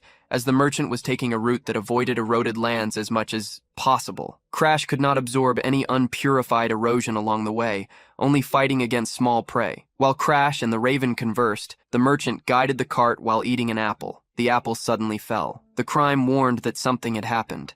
The merchant had been captured by bandits. The leader of the bandits maliciously approached the young merchant, who blamed herself for not noticing their approach. A noise suddenly erupted, and a wide cut of energy eliminated most of the bandits at once. Crash's gaze was grim upon seeing someone getting in the way of his plans. The leader of the bandits was startled, but ordered his henchmen to advance. Several muscular bandits rushed toward Crash, ignoring the merchant. The protagonist held the sword, not with his hand, but with energy. He walked amid the bandits, delivering a single blow to each of them, eliminating them as he moved closer to the leader. Realizing that the young man was no ordinary foe, the leader attacked him with an axe. Crash raised the sword and blocked. The bandit did not stop, slicing through the air with precision, trying to hit the young man. However, his attack seemed to be red. This infuriated him. Do you think your cheap trick will keep working on me? Crash mocked the man, as he could face him even without using his sixth sense. The bandit decided to use his secret skill. All right, I will destroy your sword, and you along with it. Crash raised his sword to block the blow from the bandit's axe, but halfway through, the strike changed direction, attacking not from above, but from the side. Crash's eyes widened in surprise. A loud impact echoed through the forest. Fire erupted all over Crash's body as he stared deeply at the man. That secret technique. You are a disciple of the butcher dog, aren't you? Crash remembered Bergman well, the butcher dog. He was someone who had become a servant of the invaders. Just like Bianca, he was destined to infiltrate Starin, to eliminate people, being stopped only by Charlotte. Facing the possible apprentice of Bergman, Crash wondered what was happening as the incident would make Charlotte famous throughout the Empire. Bergman's infiltration in Starin wasn't supposed to happen yet. One of his subordinates in the lawless zone was extremely curious. Crash didn't seek answers. He just attacked with the flames of Ignis and eliminated the bandit. The protagonist felt a bad sensation related to the incident, which is why he planned to quickly obtain the golden dragon grass to get out of there. The capital of the Sealan Empire was a large city, cut by rivers with enormous castles. Crash made his way to the building where the registrations for the martial tournament were taking place. There was already a large number of people present. A young girl with white hair, Cisleophania, the fourth princess of the empire, currently 14 years old, was among them. Her eyes sparkled with excitement at seeing so many interesting competitors. My precious diamonds, I will take each of you to the La Helene Academy. Beside her, an assistant warned, Such inappropriate behavior, princess. If your majesty saw you, she would faint on the spot. However, just imagining her father complaining made Cicely nearly faint. The assistant saw the little princess covering her ears to block out the sound. Cisleophania was the youngest daughter of the empire. At 7 years old, she already possessed a brilliant mind capable of solving advanced math problems. Everyone believed she could rewrite the history of the empire and become a candidate for the throne. However, she knew that, being fragile, if she got involved in the imperial contest, she would surely be the first eliminated. Cicely decided to abandon everything and make them give up on her, all in the name of survival. From then on, Cicely used her brilliant mind to act as an uncontrollable troublemaker. Eventually, even those who praised her intelligence gave up considering her an imperial candidate. Having watched Lady Sizzle for so long, the assistant knew she was just pretending. However, she seemed to be taking it very seriously lately. Cicely leaned over the wooden railing of the second floor, calling for her assistant Sira. Look! There was a hooded young man with a dark aura, his eyes half closed and a crow on his shoulder. The princess became extremely excited as the young man exuded a villainous aura, and if he was from Valheim, our sworn enemy. Despite the young man appearing suspicious, Sarah dismissed the possibility of him being from Valheim. However, the princess wanted to find out. She climbed over the wooden fence and jumped towards the young man. I'm going to check this personally. As soon as she landed in the hall, Cicely hurried towards the one she had seen. Time to expose his true identity. Suddenly, the young girl stumbled, and the very one she wanted to unveil caught her to prevent her from falling. The young man with closed eyes and long bangs warned her, Hey, wild girl, watch your steps. Wesley stood still in the middle of the hall as the young man walked away. She then realized that his calm tone and demeanor showed he knew who she was. Crime praised Crash's luck for meeting the fourth princess. However, he, conversely, wanted to avoid her as much as possible. He had already finished the registration for the competition. Taking the name Claude Owen, he just needed to find an inn. The first one he found was full, as were the second and third. As Crash pondered where he could sleep that night, a kindly old woman appeared. Hey boy, are you here for the tournament? If you need a place to stay, you can stay at my house. The woman smiled gently, which made Crash accept, even with the crow thinking she was suspicious. The crow flapped its wings irritably above Crash. You! Didn't anyone ever teach you not to follow strangers? Having slept in the open many times in his previous life, Crash didn't want to go through that again. The two ended up leaving the city and went to the forest outskirts until they reached a large house. The old woman warned him that he could use the room at the end of the second floor while she prepared something for him to eat. Crash climbed the stairs, relieved to have been lucky enough to find a bed to sleep in. However, halfway up, there was a young woman with white hair. Oh, you're the man from earlier. Crash hid his face as he lowered his head melancholically. The crow reminded him, I warned you, you've fallen into a trap. Pretending not to recognize the princess, he simply ignored her and walked towards the room. Cicely quickly approached him before he entered the room and teased, I'm a cute girl trying to talk to you, but I'm being ignored. Does he like boys? Cicely ended up making the protagonist remember Darling, which infuriated him. He took off the cloak while ignoring her. You just aren't my type. There are many prettier girls in the world. Cicely followed him curiously, asking who was prettier than her, but he refused to answer. Being followed down the hallway to the stairs leading to the first floor, Crash stopped and warned her. "Stop following me." The young woman with white hair, however, asked to talk together. "I want to know more about you." Crash thanked her for the invitation. But at that moment, coldly, Cicely used her final card, knowing full well that I am a princess, you still act this way. She stared at him, revealing her registered identity for the tournament. "You will really do this, Mr. Claude of the Starlong Kingdom?" Crash knew that if he spoke more, he could be exposed, so he feigned ignorance. "I don't know what you're talking about. A child must finish their meal quickly and prepare for bed." Sizzle was outraged, reminding the young man who believed he was, called Claude, that he too was a child. Sarah interrupted the princess, asking if the young man was really from Starlong. The princess confirmed. Even though the Empire's language and Starlong's were the same, each had its own intonation, and he carried that of the region. Crash sat down at the table, eating alongside the raven next to the princess. Sarah praised her for noticing every detail of someone's accent. Cicely had a brain capable of analyzing information that normal people couldn't. She became even more intrigued by the young man, for by his reaction it seemed he knew her, but she had never seen him before. Sarah picked up a sword,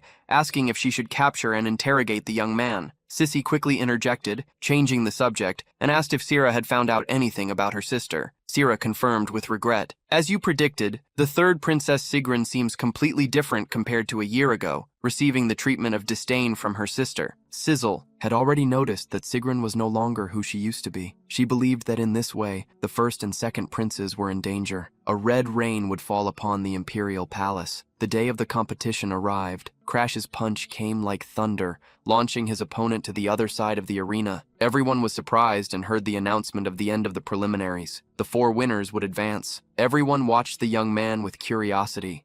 Who is that guy with the half-closed eyes? Does he live in the underworld? That raven is strange too. Even though it moves intensely, the bird doesn't leave his shoulder. Crash knew the reason for the look. He had been pursued by the princess since the previous day. Despite her investigation, Crash was relieved that she hadn't interfered in the preliminaries. He left the battlefield behind with the opponents fallen on the ground. The preliminaries consisted of teams of 100 players, and only the top 4 would advance to the finals. Since there were only common opponents, he found it natural to win with such a power difference. As he returned to the inside of the Colosseum, a man with his face covered in bandages stopped him. He, as the rumors say, there's a suspicious raven on your shoulder." The man, filled with scars and stitches all over his body, asked if Claude was from the famous underworld family, the Night Raven. The Night Raven was a group of assassins not affiliated with the Empire, but feared as the most dangerous force in their underworld. They had been one of the factors in the Empire's downfall in Crash's past life. Since they weren't part of the Empire,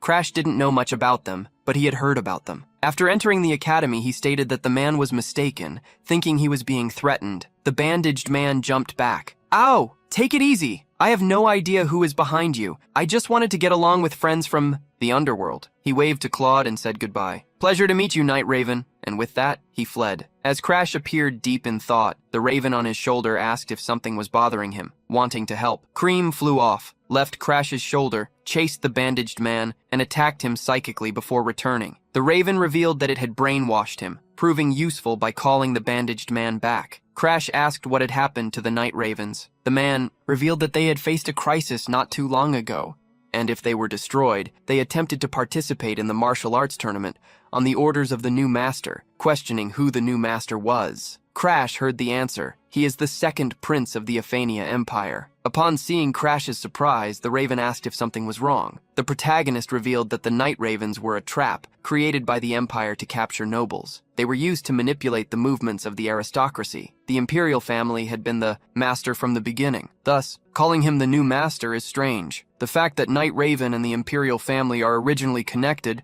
should have been hidden from the public until the fall of the Empire. Crash disclosed his thoughts and doubts to Cream. But the fact that even a low-level guy like this knows that the second prince is the master means that someone is using the second prince and intentionally spreading rumors. Crash remembered something. Originally, the role of the second prince was to strengthen the influence of the first prince. The Night Ravens planned to get rid of the second prince first to weaken the power of the crown prince. In that case, who would benefit from the confrontation would be none other than Sigrun Aphania. If Sigrun was moving differently this time, Flash believed there was a possibility that Arthur's memory inheritance plan had succeeded. If that happened, the person Sigrun was targeting now, possessing the memories of the future, would be the one who sacrificed herself after hiding the Emperor's symbol, the White Dragon Pearl, and the one who made Arthur merely an emperor in the name of the fourth princess, Sisley Ephania. To secure the throne she obtained for Arthur, Sigrun would try to eliminate the troublesome Sisley first. If Sigrun became empress, the empire would perish,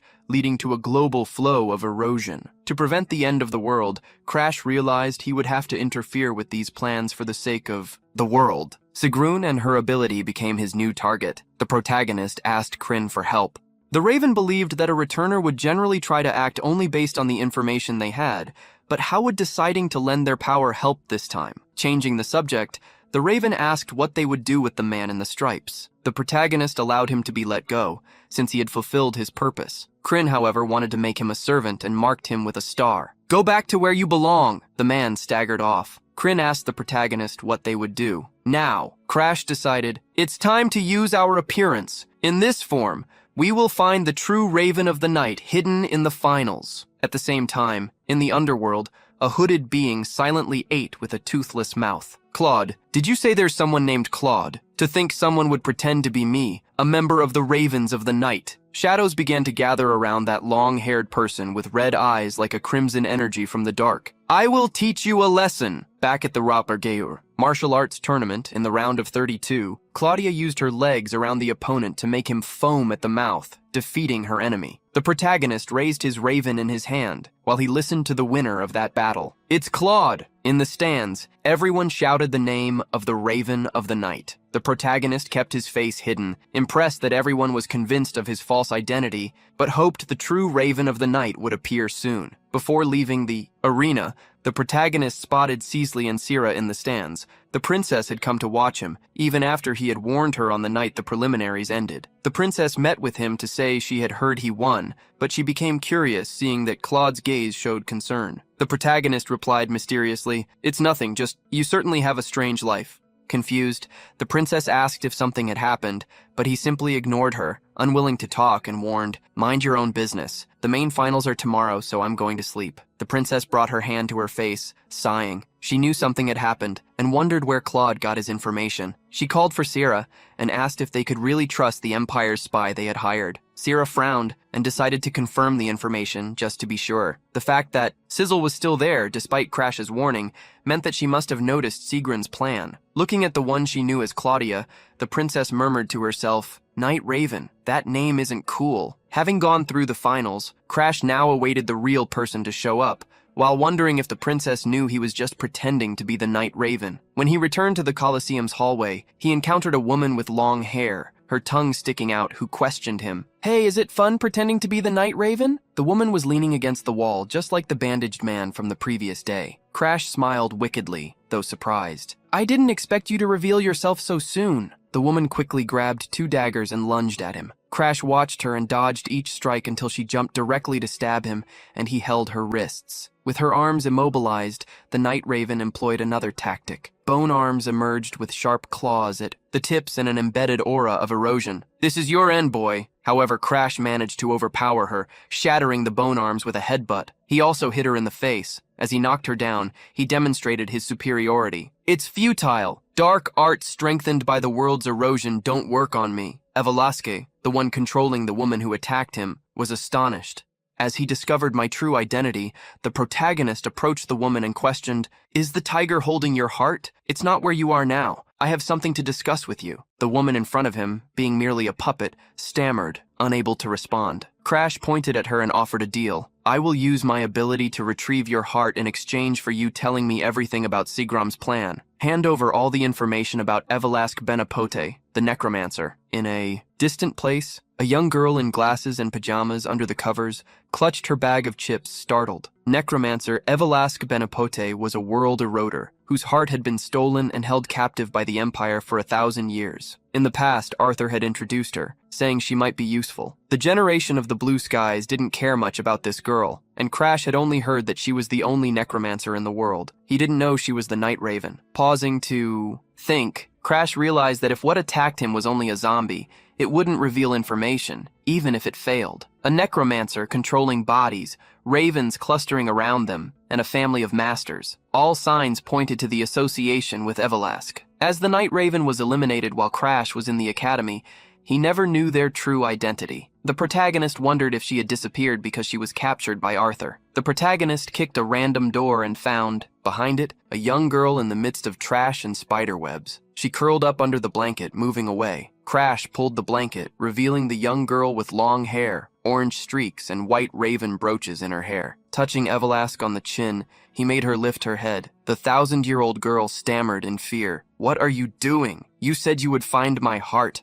The protagonist confirmed what he would do and revealed that for this reason, he wanted to show the ability he possessed. The energy from the black hood formed a mouth in Crash's hand, trying to steal Evelask's curse, but encountered dozens of locks with so many conditions. An indirect approach would be difficult. The protagonist was straightforward. "Evelask, if you give me permission to obtain your heart, I can get it here and now." The necromancer adjusted herself and spoke hurriedly. "Yes, I give you permission." However, the protagonist asked her not just to say it, but to put all her emotions into it. Evelask didn't know how to do that, but asserted she was speaking seriously. The protagonist instructed the girl, crying, to imagine. "You are already tired of this life, aren't you? Recovering your heart will allow you to relax in this room every day. You won't have to work with zombies. You can simply eat whatever you want and play in a comfortable environment. But if you don't get your heart back, you will have to spend the rest of your life working as a puppet of the imperial family, working every day without a break." Evelask jumped up hurriedly. "No, I don't want to do this anymore." The fury of the necromancer even made the zombies around her rise. Her power created waves of energy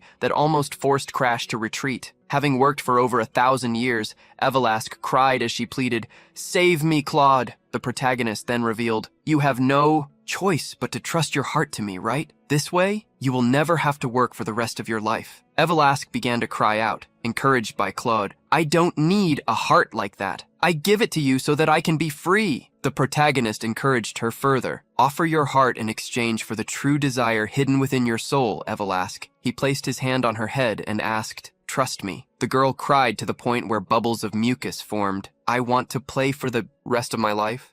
Please take this heart away." The power of the Black Hood finally took effect. Crash congratulated her. "Good job, Evelask. With that, you are finally free." Upon hearing that she would be free, Evelask hurriedly asked him to retrieve her heart. The protagonist, however, insisted that she keep the promise. "I will give you your heart when everything is over." Evelask did not want to work anymore, but Crash asked her to do it one last time, to reveal what Sigrun's plan was. Evelask asked if Claudia knew the swordmaster who accompanied the fourth princess, Sarah Batera, and revealed, "I will use that woman. I have been ordered to use her body to eliminate Sisley." That night, Sarah found herself facing a spear being thrust through her. She confronted the woman before her. "You shouldn't be stronger than me." Diana, who was being watched by a black crow, mocked Sarah. "Isn't it tough to realize it all too late?" Throughout the Empire, the tip of the spear advanced as she bid, "Farewell. Goodbye, Sarah." The sword of madness. As Sarah fell to the ground, a large zombie walked towards the two, knowing he was being controlled by the necromancer. Diana commanded, "This is an order from Lord Sigrun. Manipulate Sarah's body and eliminate the fourth princess, Sisley." Diana looked at the moon, remembering how it had already been a year since her return. To the moon, she asked, "Lord Arthur, are you watching us? Lord Sigrun and I are doing our best for you. Lord Arthur, I miss you." A day after the regression, all three of Arthur's women met with him at a hotel. That day, he had told them to wait for him at the Peace Statue Square at dusk. However,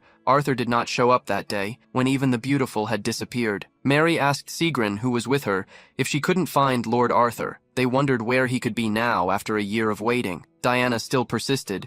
She believed in Arthur as Sigrun had encouraged her to do.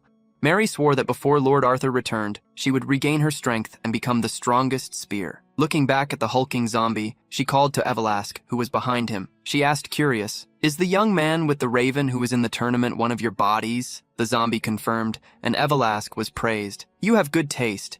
You intentionally put a raven on him to catch the dark attention." However, she warned, "Don't think about doing anything strange, just Because Sigrinho isn't here. I still have your heart, got it? Pretending to be scared, Evelask felt it that way. The zombie left with the wax body. As she watched it go, Mary sighed. Evelask always had bad taste in bodies, but this time she was hiding such a cute boy. Licking her lips, she sighed in disappointment that the boy was just a zombie. The next day, the same boy arrived at the arena. Before him stood his opponent, someone he never expected to fight. Peely, a 14-year-old peasant from the provinces. He had a very ordinary appearance, a pure boy whose dream was world peace. Peely was a strong person, belonging to the blue generation just like the academy. Everyone saw Claudia draw her sword for the first time and believed that the opponent was strong, even being so thin. Peely also drew his sword and tried to bring Claude to the side of good. You don't want to follow this life, right? They are going to inaugurate the academy there, Helena. That's a place where no country can interfere. You and I made it to the finals, so we have guaranteed admission. You can leave the Ravens of the Night and live a normal life. Peely showed the protagonist to be who he always was, a great companion. As the referee waved for the countdown, the protagonist gave a warning to the young man. If you cling too much to your hope, when you face despair, you won't be able to overcome it. Seeing that he was rejected, Peely heard the referee's whistle and advanced with a 10-meter leap, dodging as he moved forward. The tip of Peely's sword was pointed ahead, but at the last second he twisted to Claude's back, attempting an attack that was defended against. His feint read as if his sword were already known. Peely saw each of his attacks blocked. He felt as if he were facing a ghost. The protagonist remained silent, but internally, he had a deep impression of Peely, the movement technique he had created, which had developed in a region where it snows year-round. Moving as if gliding on ice, even in Rejupo, also known as the 10-league step, just like himself, strong as Anax, and striving considerably. His feints, his attack habits, even his ultimate move, Crash, which had always been following him, managed to observe everything. Therefore, Crash knew him better than Peely knew himself. While Peely struggled with the difficulty of not being able to reach his opponent, the Raven soared, witnessing what it truly meant to know the opponent. It combined with the sixth sense, moving slower than the opponent, but reaching the target first. The experience caused Peely's talent to be surpassed. Crash placed the sword on Peely's shoulder and advised him, become stronger so that even if your hope is shattered, you can leave behind a seed of it. The protagonist struck the young man with a strong punch, lifting him into the air. Peely fell, and Claude raised his fist, allowing the Raven to land as he heard his name announced as the victor. Before Crash left the arena, he heard the young man's voice, Claude, let's meet again in their past lives. Peely had always valued Crash greatly and had vowed to work hard to lift the curse he bore and protect the world. The protagonist had never had such a determination. The opportunity to thank this time, he told Pyle, we will see each other at the gym. Thus, he left the young man behind with the promise that they would meet again in a box. The second Prince Sifon and Fania were celebrating, with Evelask by his side. You came fully prepared as expected from the Night Raven. You do not disappoint. The prince planned to use the Night Raven and victories over the nobles to one day steal the throne. Evelask approached timidly. It is an honor to be praised by your highness. The second Prince Sifon ordered her to lower her head and continue being a faithful dog, reminding her, I still possess your heart. While Sifon was giving orders, a guard heard heavy footsteps approaching. The man bellowed, who are you? The second prince is here. However, as soon as the prince stood up, he came face to face with the details on the knight's armors. They were the Black Dragon Knights, who only moved when there was an order to punish criminals. Among the knights, Mary Diana walked toward the prince, warning, if it is Afania, we are arresting you on suspicion of attacking the fourth Princess Cecilla and Fania. The second prince was shocked by the accusation. Why would I do something like that to that idiot? With a stern look, Mary warned, in the hideout of the Night Raven, an order to eliminate the fourth princess sent by you was found. The prince shouted furiously at her. Don't be ridiculous, I never wrote anything like that. He turned to Evelask, commanding, what are you doing? Eliminate these people who are treating me like a criminal. However, the necromancer stuttered while crying, unsure of how to respond. At that moment, a young voice emerged. Who are you saying was eliminated? Mary's gaze darkened. She looked back and saw the princess behind Sarah. Cecilla asked, Sarah, when did something happen to me? The swordmaster replied, no, there just wasn't any attack. I didn't see anyone with such an intention. Sizzle and Fania waved to Mary with smiles on their faces, showing that both she and Sira were alive. The princess stared at Mary, commenting, it seems something is wrong because this person thinks I have been eliminated. With her mouth agape, Mary, who did not see her plan succeed, asked what had happened the night before. Sarah was rushing in a hurry upon discovering that her princess's premonition had come true. Sizzle had questioned whether the spy was truly reliable, and Sarah decided to check once more. Sarah eventually discovered that all the spies they had planted had been neutralized. With the unexpected turn of events, she wondered, worried, who was targeting Princess Sisley. As she tried to return, Princess Sarah saw a black raven in her path. The raven spread its wings and released a dark crimson energy, and a voice emerged in the young knight's mind. In exchange for your vitality, I will share the power of immortality with you for a time. Therefore, pretend you are not alive anymore. Hearing the voice enter her mind, Sarah also felt the energy of the raven enter her body. A star appeared in her eye. Sarah staggered after feeling dizzy for a moment, wondering what was happening. He asked me to pretend I'm not alive? Is someone hunting me? At the same time, Mary and Diana appeared behind her. Sarah's question was answered by Diana's spear. She realized that if it weren't for Claudia's raven lending her immortality, she wouldn't be able to stand by Sizzle the following day. The fourth princess, now facing Mary, ordered, Sarah, former vice captain of the Yellow Dragon Knights, and my knight, detain the vice captain of the Black Dragon Knights on suspicion of espionage. The knights were startled by the accusation directed at their vice captain. The fourth princess glared at them with a piercing look and assumed that I was no longer alive. And she brought the Dragon Knights. It's not like she could do that without being involved. Did she obey her princess? And she charged, sword in hand, striking one of the knights in her way, throwing him against a wall. She approached Mary, who didn't even know when the table had turned against her. Mary had ordered Evelask to use a body to eliminate Sizzle after dealing with Sarah. Still, both were walking under the sunlight. Meanwhile, the spies that Sigrun and Mary herself had planted among the Black Dragon Knights were being defeated. The cunning fourth imperial princess noticed everything and ruined the plan. Mary bared her teeth, understanding why Sigrun had tried to eliminate her sister. If they left her alive, she would become a great obstacle. Knowing this, Mary reached into a bag where there was a heart. She squeezed the heart and commanded its owner, eliminate the fourth princess of the empire immediately. Evelask was surprised by the order, for although Claude had sworn he would help her, he had not yet stolen the heart. Evelask couldn't refuse the command given to her heart. Her crimson energy overflowed as everyone around screamed in terror. It was at that moment that Mary felt the bag in her possession vanish. The heart had been lost. Mary had failed to eliminate the fourth princess, unable to blame the second prince.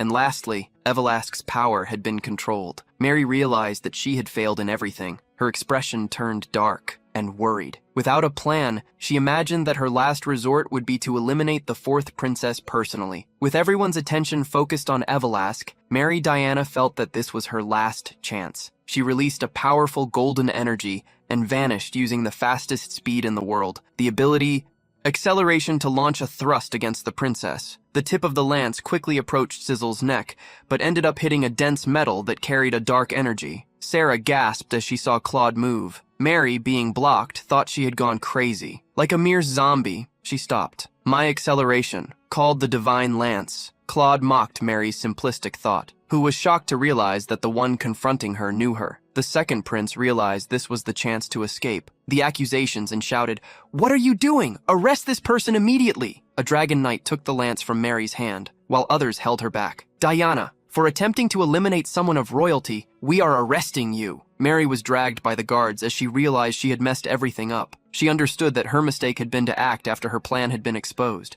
In the end, all she could do was wish for Sigrun and Arthur to save her. As the guards took Mary away, the white-haired princess ran to check if Claude was all right. The protagonist, however, was trembling from the impact, and even using the black flames, he was still far from the level of Mary and the others. The princess warned Claude about his carelessness, but he downplayed his own accomplishment. As long as you stay safe, it's all right. Meanwhile, the second prince ordered back and forth, find out if she had someone helping her, quickly. At the same time, Claude approached Evelask to escape quickly, while red puddles appeared beneath their feet, sucking them in. Claude bid farewell to Sizzle, advising her to protect herself, especially from her brothers, before they left. The princess wanted him to at least get first aid, but he reassured her, "Don't worry, I'm used to feeling pain." Thus, the princess and her knight watched them go away. Sislin couldn't believe that Claudia had left before even allowing her to thank him.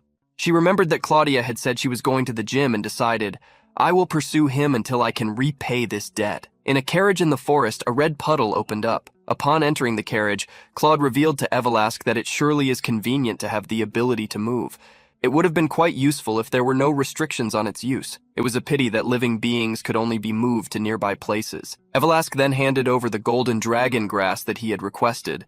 He had gone through great adventures to obtain it. At the same time, Crash tossed her a heart. Here's your heart, as promised. Evelask was impressed and asked if she could really have it. She truly thought she would be deceived, but she realized he was different from the other invaders in the world. He was surprised by how he had been treated, and she reminded him, "You didn't use the invader's power when you stopped Mary's attack." Crash understood that Evelask had believed his story because she misunderstood the source of his power. As the protagonist lay down on the bench, the crow of crime approached. "Hey, sorry to interrupt, but I received a message from a subordinate. It seems there's a problem with your fiancé." The crow provided details. A guy named Butcher Dog entered the Hardened Hearts Mountains, and his fiancé, who was in the mountains, disappeared. When the protagonist met the butcher's disciple, he had a bad feeling and now understood why. The protagonist warned Evelask about the problem with his fiancé. "Let's go to Hardened Hearts immediately." The necromancer was surprised to learn that an erosion master had a fiancé, and knowing she was in Hardened Hearts left her worried. "I've heard that Valheim's fiancé is also in Hardened Hearts. I can't believe they could get engaged to a daughter from such a terrifying family." At that moment, the protagonist revealed he was not an erosion master. He pulled back the hood, also revealing that Claude was a false name.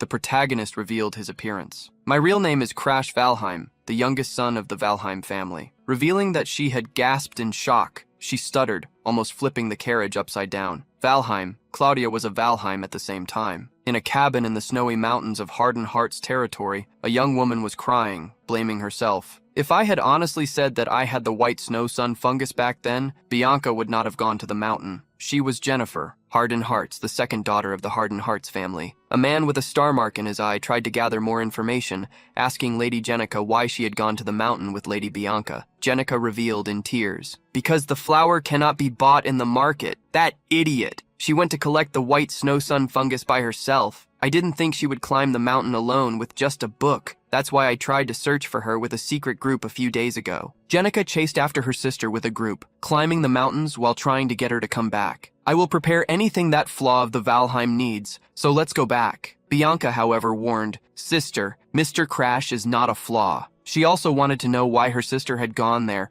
when she could have left the work to the search team. It was also the choice made by Jennifer, who kept asking Bianca to come back. "I will give you the white snow sun fungus, so let's go back. I don't even want to see your face. So as soon as you get it, hurry back to Valheim." Bianca had already planned something like that. Jenica was someone who thought that their mother had perished because of Bianca, and that's why she always hated her. Apologizing, Bianca announced that she would return to Valheim as soon as she found the fungus. Jennifer gripped her hand tightly, and just as she was about to apologize, a man with an aura of erosion appeared behind them. "May I join you?" Jennifer looked back and saw the man wielding an axe.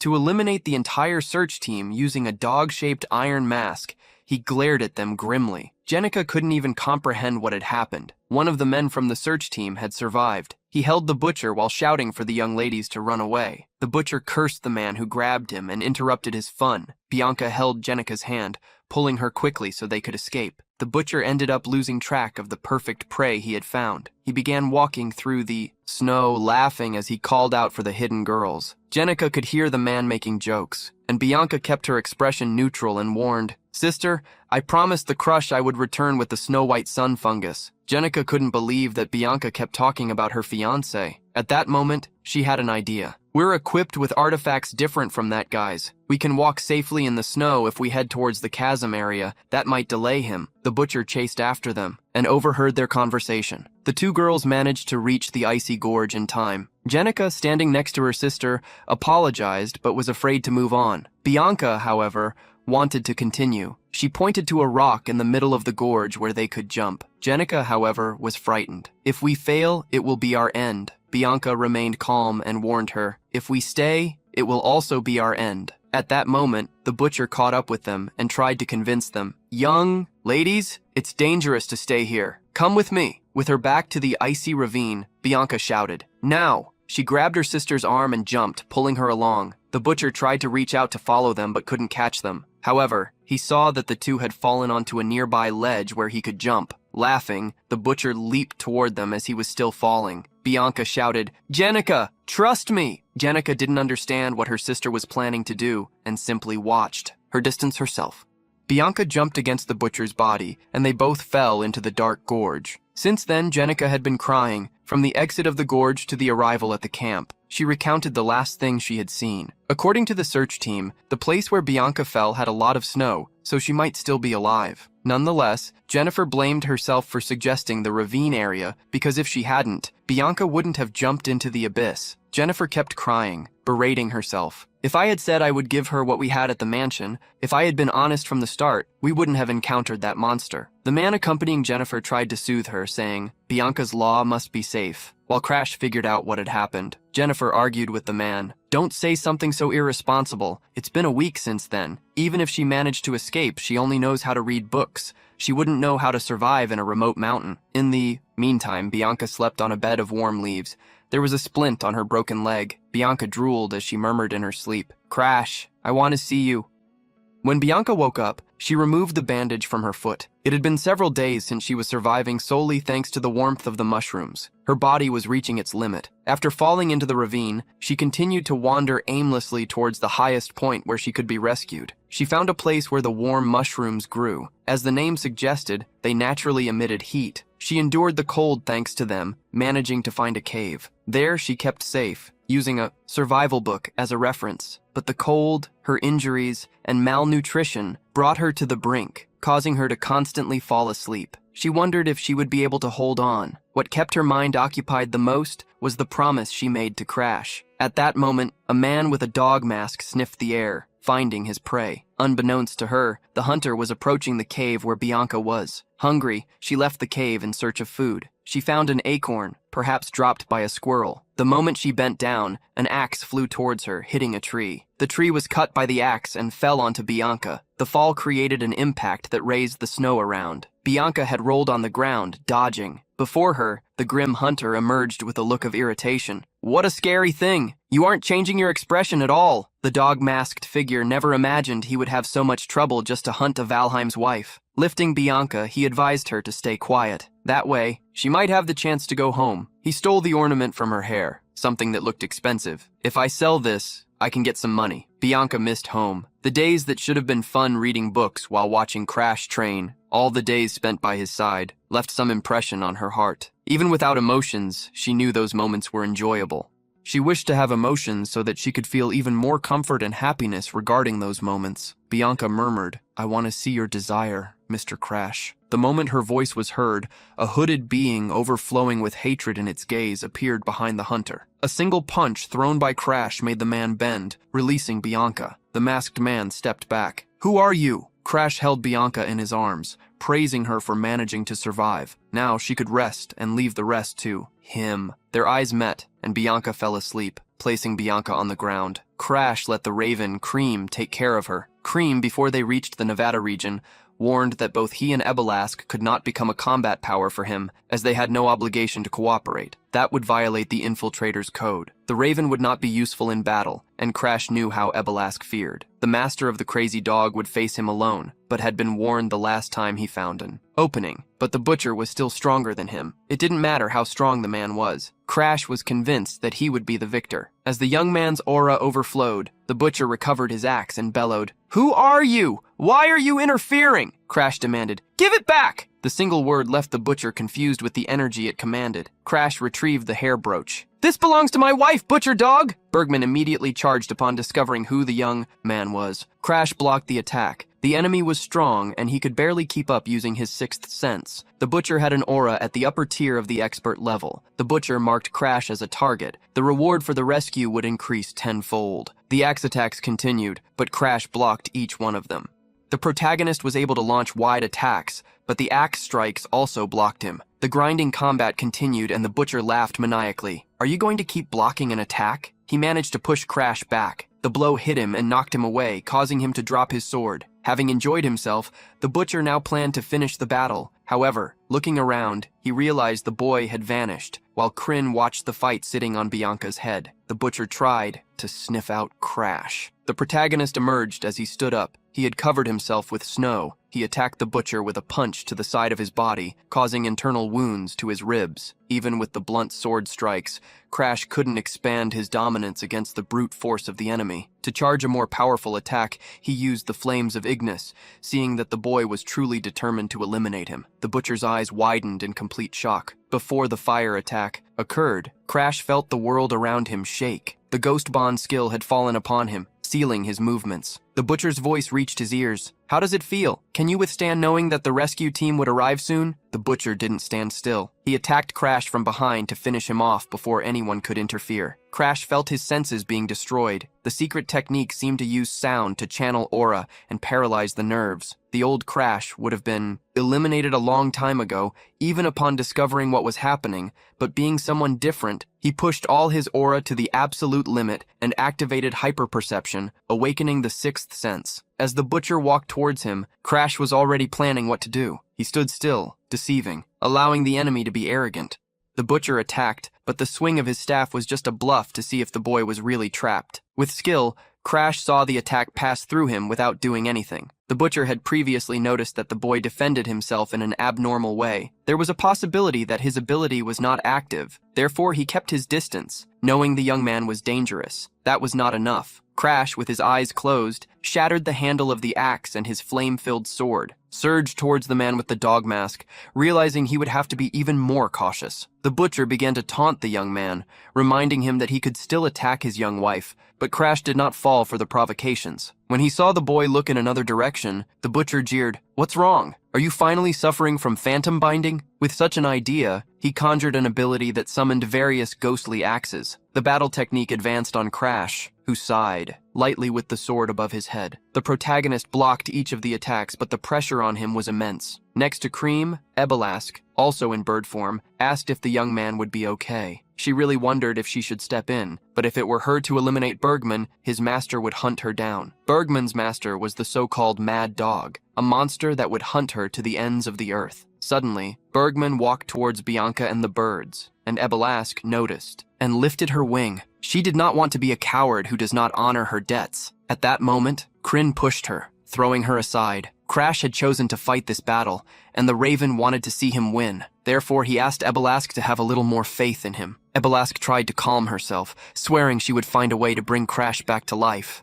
If something happened to him, the protagonist was reaching his limit. He used his sixth sense to track Bergman's movements, and had already burnt a lot of aura to the point of barely being able to keep his eyes open. From there on, he would have to rely on his instincts. Going back to wielding his sword, he deflected the phantom axes. One of the axes moved abnormally. It seemed like a feint. The axe was carried by Bergman. Crash's eyes widened when he heard a voice coming from the axe. "This is your end." The young man had noticed a long time ago that he had no talent. He had always been weak and was not like the geniuses who could crush their enemies with pure strength and honorable strikes. For this reason, Crash had hidden his claws until the moment he truly needed to use them. The world seemed to shatter, and a crimson energy emerged in his eyes. An overload was activated within his body. An erosion that devoured the flames took shape. Using the flames of Ignis, he converted the world's stored erosion energy in his body into raw power, forcibly breaking his physical limit, able to maintain this state for only 3 seconds. Crash's body was already showing signs of collapse when a red liquid flowed from his eyes, unleashing all his power in a single attack. He planned to end the battle at that moment. The butcher was taken by surprise. He couldn't even follow the boy's movement with his eyes. Knowing he would perish if he did not move, he opened his mouth, activating a ghost echo ability. Crash's attack missed the butcher's vital points. The sound of the echo had distorted his vision at the last second, causing him to hit only the shoulder with his free hand. The butcher channeled crimson energy into it. The sharp claws attacked Crash from the side. His sixth sense seemed to scream in alert. The erosion was disappearing in a second. Those claws would hit Crash's hand. A mouth emerged. He would not be defeated easily. Crash's arm was hit, and the hand that carried the devouring mouth detached from his body. As the arm continued to fall, the mouth unleashed a devastating power, and Crash's eyes shone with an intense silver energy. Even Kryn was shocked to see such power at the moment when his life was at risk. Crash's focus reached a state of absolute omniscience. Even a drop of water falling with the snow could be distinguished upon touching his body. The butcher only felt all his equipment being destroyed when a blow struck him. Faced with the sword strike, he knew he had lost. Kryn formed a shield around Bianca so she would not be hit by the shockwave of the attack. Behind its raven appearance, the erosion being watched carefully what it saw. The strong would defeat their enemies without even shedding a drop of sweat, but for the weak to claim victory, a sacrifice was necessary. Crash fell to his knees on the ground, his body soaked with the red flowing from his wounds. The arm with the mouth and the palm appeared to be rotting. The raven approached him slowly with a questioning look. Kryn asked if he was satisfied. The strength within Crash's body drained away as his body toppled forward. Amid the satisfied murmuring, hardly had his enemy fallen, but he too. Kryn called Ebelask, who summoned one of his puppets to carry Crash and Bianca.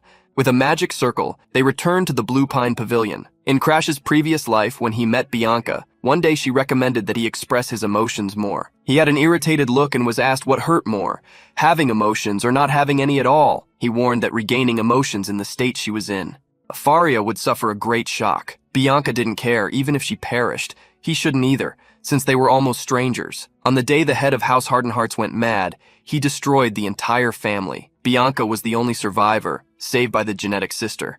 After that, House Valheim decided that the marital alliance was no longer worth it and broke the agreement. That meeting was for the two to say goodbye, as they would not meet again. Crash warned, "If you do something that puts you at risk, don't expect me to save you." He used the power of the Cursed Devourer and set Bianca free. It took a long time for the Snow Doll's curse to be devoured. After finishing, he asked how she felt, but the moment she regained her lost emotions, she became a monster. Years later, enemies of the Ephania Empire, wizards from the Starlun Kingdom, were attacking the frozen areas. They blamed the fall of the second prince of the empire, defeated by hardened hearts. To prevent emotions from leaking out, the empire sent the King of Poisons. He was the one who caused the madness of the head of House Hardened Hearts, which made him destroy the family and start a war. They remembered how, eventually, the White Witch had eliminated the King of Poisons and retreated to the Ice Palace. At that moment, as the duo was talking, they were attacked. The one who orchestrated the attack had been Crash.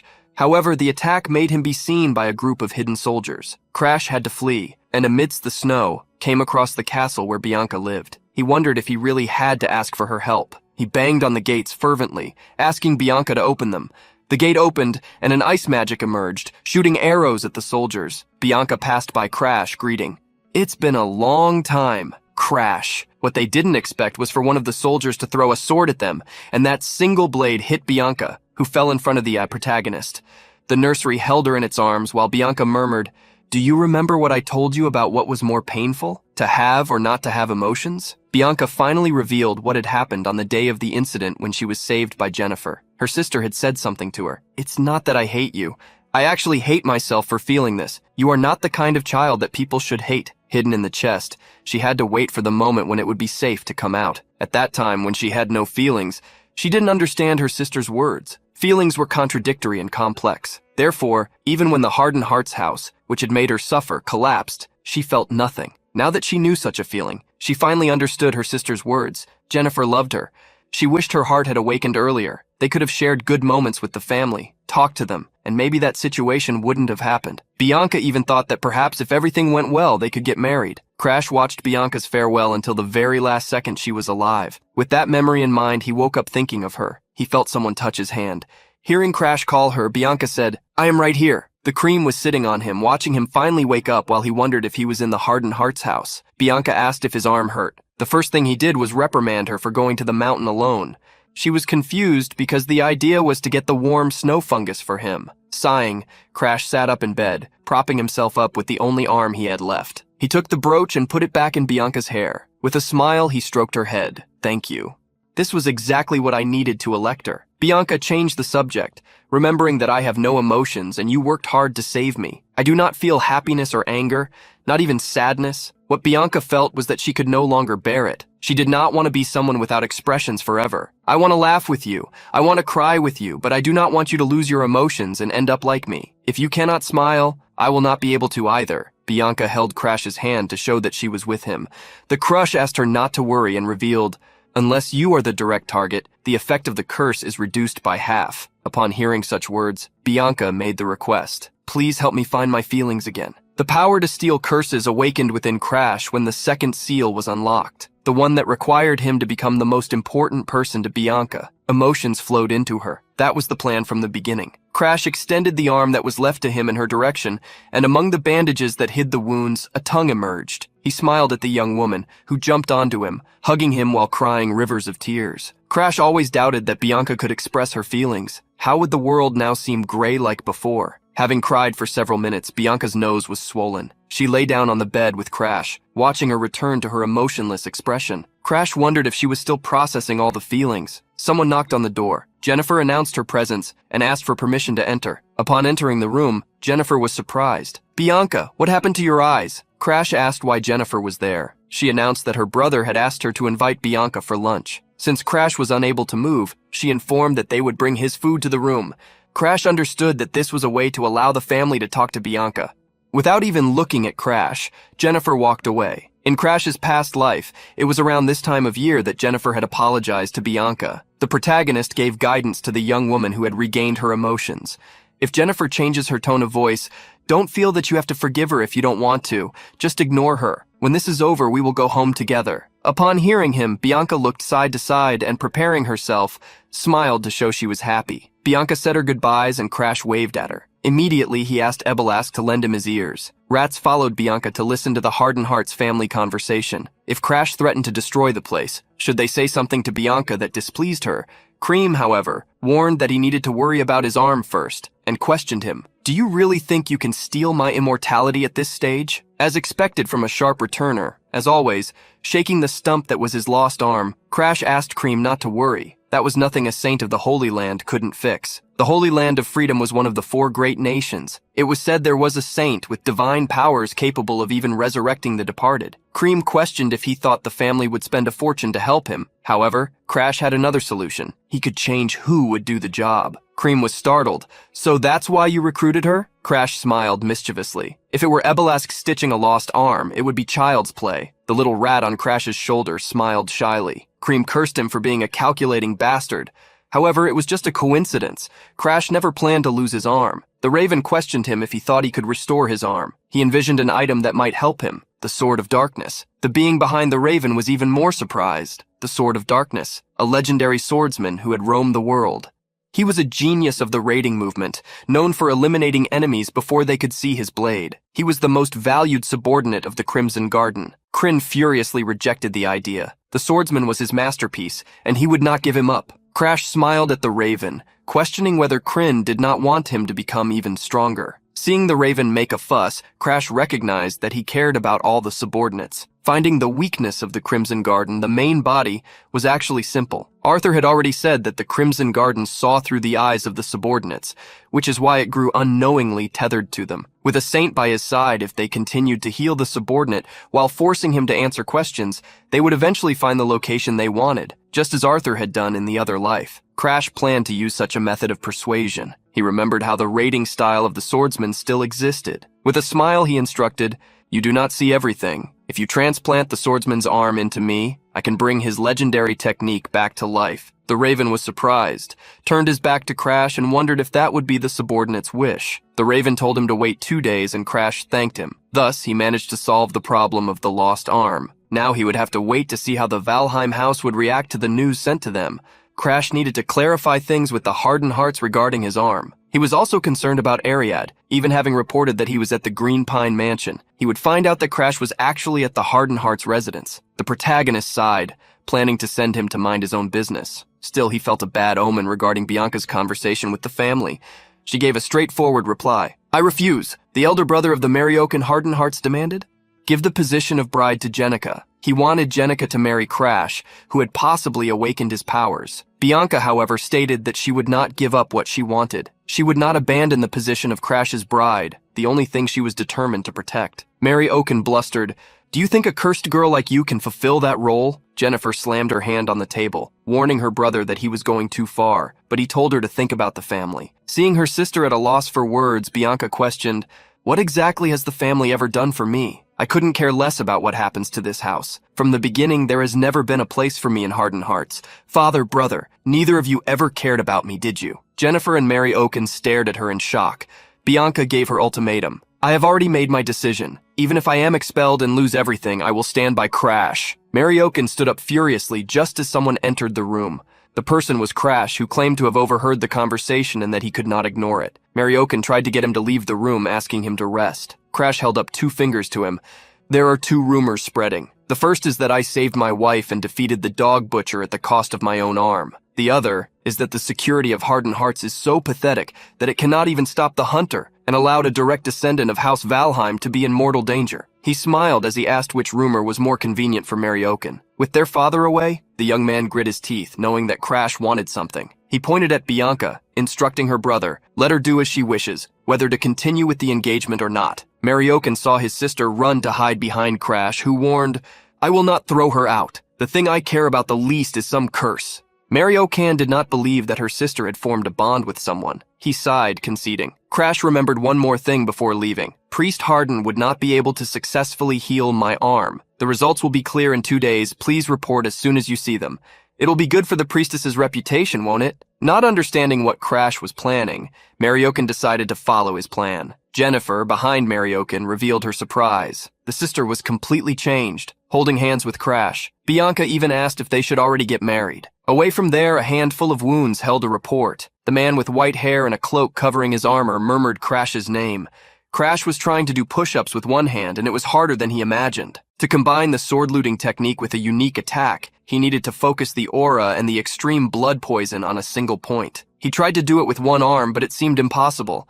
He trained while the snow fell, and the reality of being weak did not change. Still, he was happy to be able to activate the Snowdoll curse correctly. It protected him and made him notice the weakness of the extinction of erosion by flames, the ability that burned the world. It corrupted the power absorbed by the blood poison. Using Ignis, it allowed him to break limits and wield massive firepower, but in return, he would become unable to move when the power ran out, leading the body to extreme heat. Crash could have his organs incinerated, so he could not use the ability for some time until he could control it. Raising his hand to the sky, he saw a bird flying, which made him think of something. The cold aura of the moon could help him withstand the fire. He smiled, formulating a new goal, the shadow of the moon of the Flame Emperor, Aslan and Gret.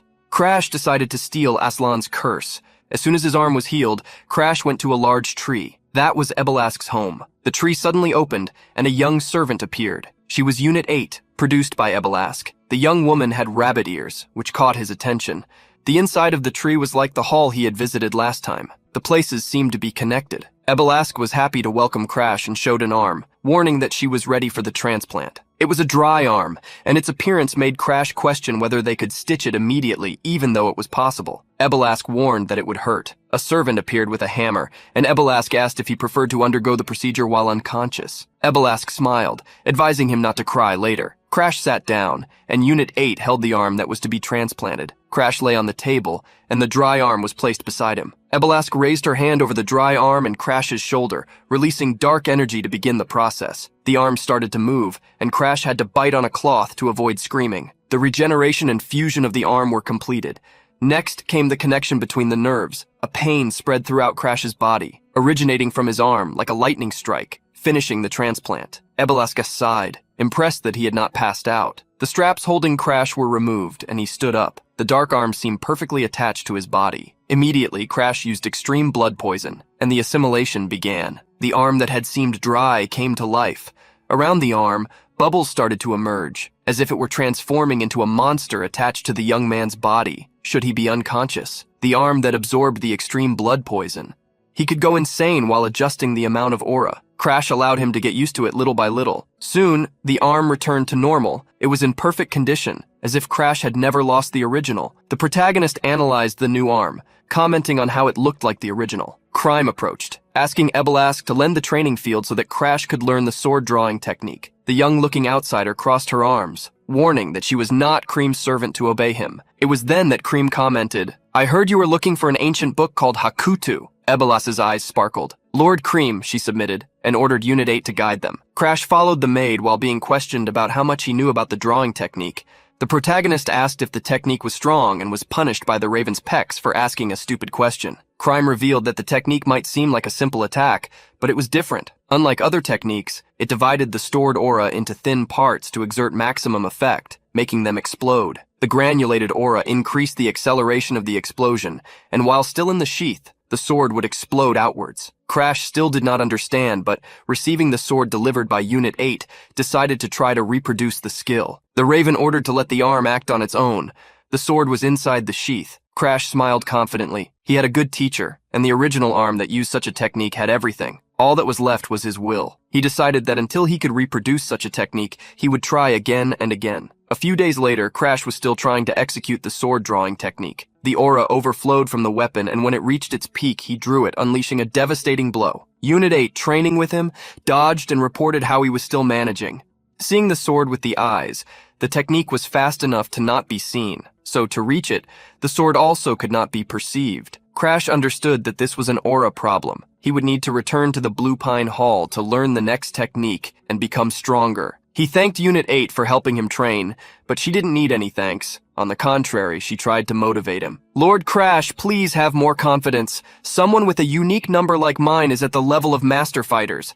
Still, those that Crash would face were one level above. Ebelas, who ended up going to the training field, upon seeing that everything seemed calm, warned that she had finished and was about to go meet him. Crash noted that he would be returning to Valheim, which surprised her as she would be left alone.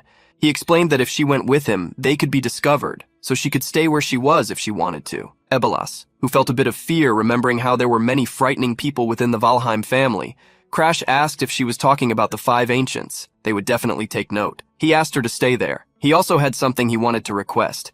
Keep an eye on someone named the King of Poisons. Don't let him interfere with the Hardened Hearts. Protect the head of the Gurakan family. Ebelas, who was quite surprised and worried to receive the request to deal with one of the top 10 strongest.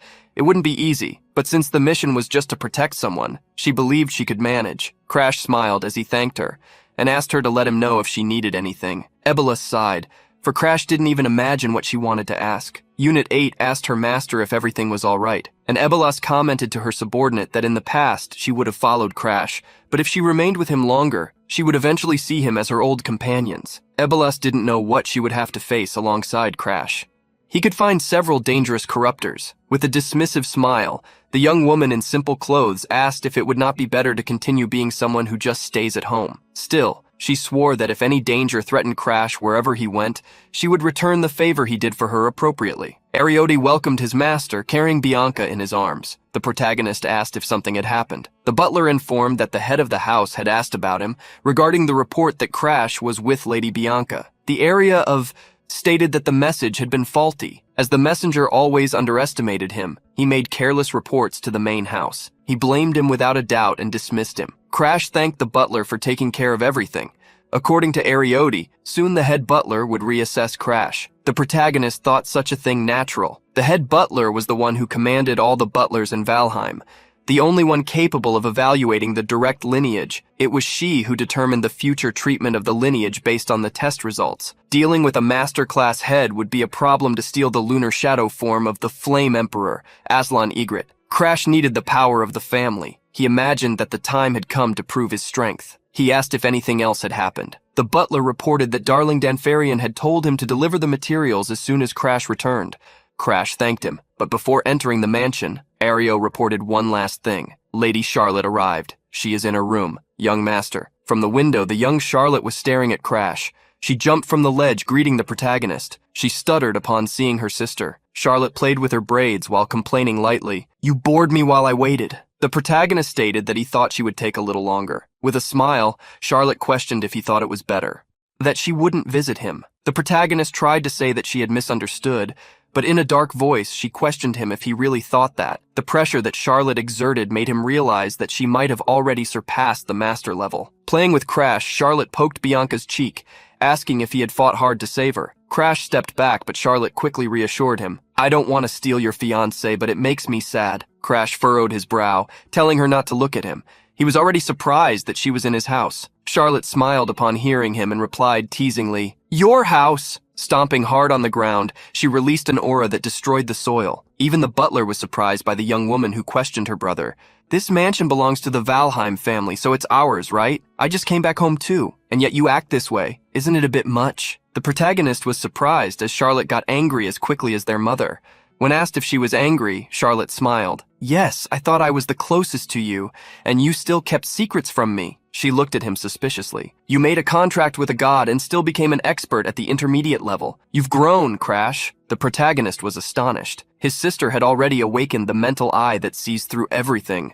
Charlotte was looking at him curiously, sensing an uncomfortable energy. The protagonist then understood why the butcher hadn't been able to defeat her. Charlotte not only awakened the mental eye, but also the next stage of the ability, the Eye of the Stars. With this, she could see the world of erosion. The illusions of the butcher dog wouldn't work on her. This also allowed Charlotte to see Crash's current condition. The protagonist had previously used the black crimson flames and asked Kryn how they looked. The Raven saw them as something dark, but unless one was a devourer or a servant of erosion, humans could not see them that way. It was like the marks of the servants. Crash also explained that erosion was different. They were the world of erosion, while he was a blend with the aura. Most people would end up thinking he was cursed. Despite Crash's words, he couldn't relax. His sister approached, asking if he had equipment. Crash stated he would try to obtain it, and the sister recognized his greed. Charlotte asked him to leave Bianca in her room and follow her to the training ground. The young warrior was eager to test her brother's strength. Soon the two arrived at the training ground. Crash never imagined he would duel with Charlotte. Her level was different, so he had never faced her before regression. Charlotte drew her sword, asking if he had learned many techniques. She warned him, "If you hold back, I will be angry." The protagonist prepared himself. Charlotte pointed her sword at him as he prepared to draw his. Even after a few minutes of waiting, Charlotte did not hear him draw his sword or use the aura. She questioned why he was not attacking, and as there was no response, she advanced first. The sword approached quickly. Crash closed his eyes. A heat arose in his body. He burned the world of erosion and pushed his body beyond limits. The duration of the limit break would last only 1 second. As soon as he began to draw his sword, dark flames emerged. He executed a style of the extinct flames of erosion with the draw strike. Charlotte was taken aback. Crash's sword blocked hers. The young girl felt that her brother was using all his power from the start and followed up, returning a sword strike. The protagonist did not back down. His eyes shone. In the next second, he raised the sword and launched a vertical cut from top to bottom. The flames descended upon Charlotte. Breaking his sword, Charlotte felt that her brother was still hiding something. As the sword had broken, she conjured the aura of the sword to replace it. Against the symbol of a master swordsman, Crash could not defend himself. The sword in his hand flew away. Charlotte wanted to see what her brother would do without the sword. An eroding energy gathered in his hand at the center of his palm. A mouth appeared. The thrown sword pierced through the mouth in Crash's palm, and he used it to make a thrust. Charlotte looked to the side, surprised. The sword had passed by the side of her face, blocked by the aura she was exerting. Crash recognized that, with the current strength he possessed, he could not pierce her aura, but at least he had managed to reach her.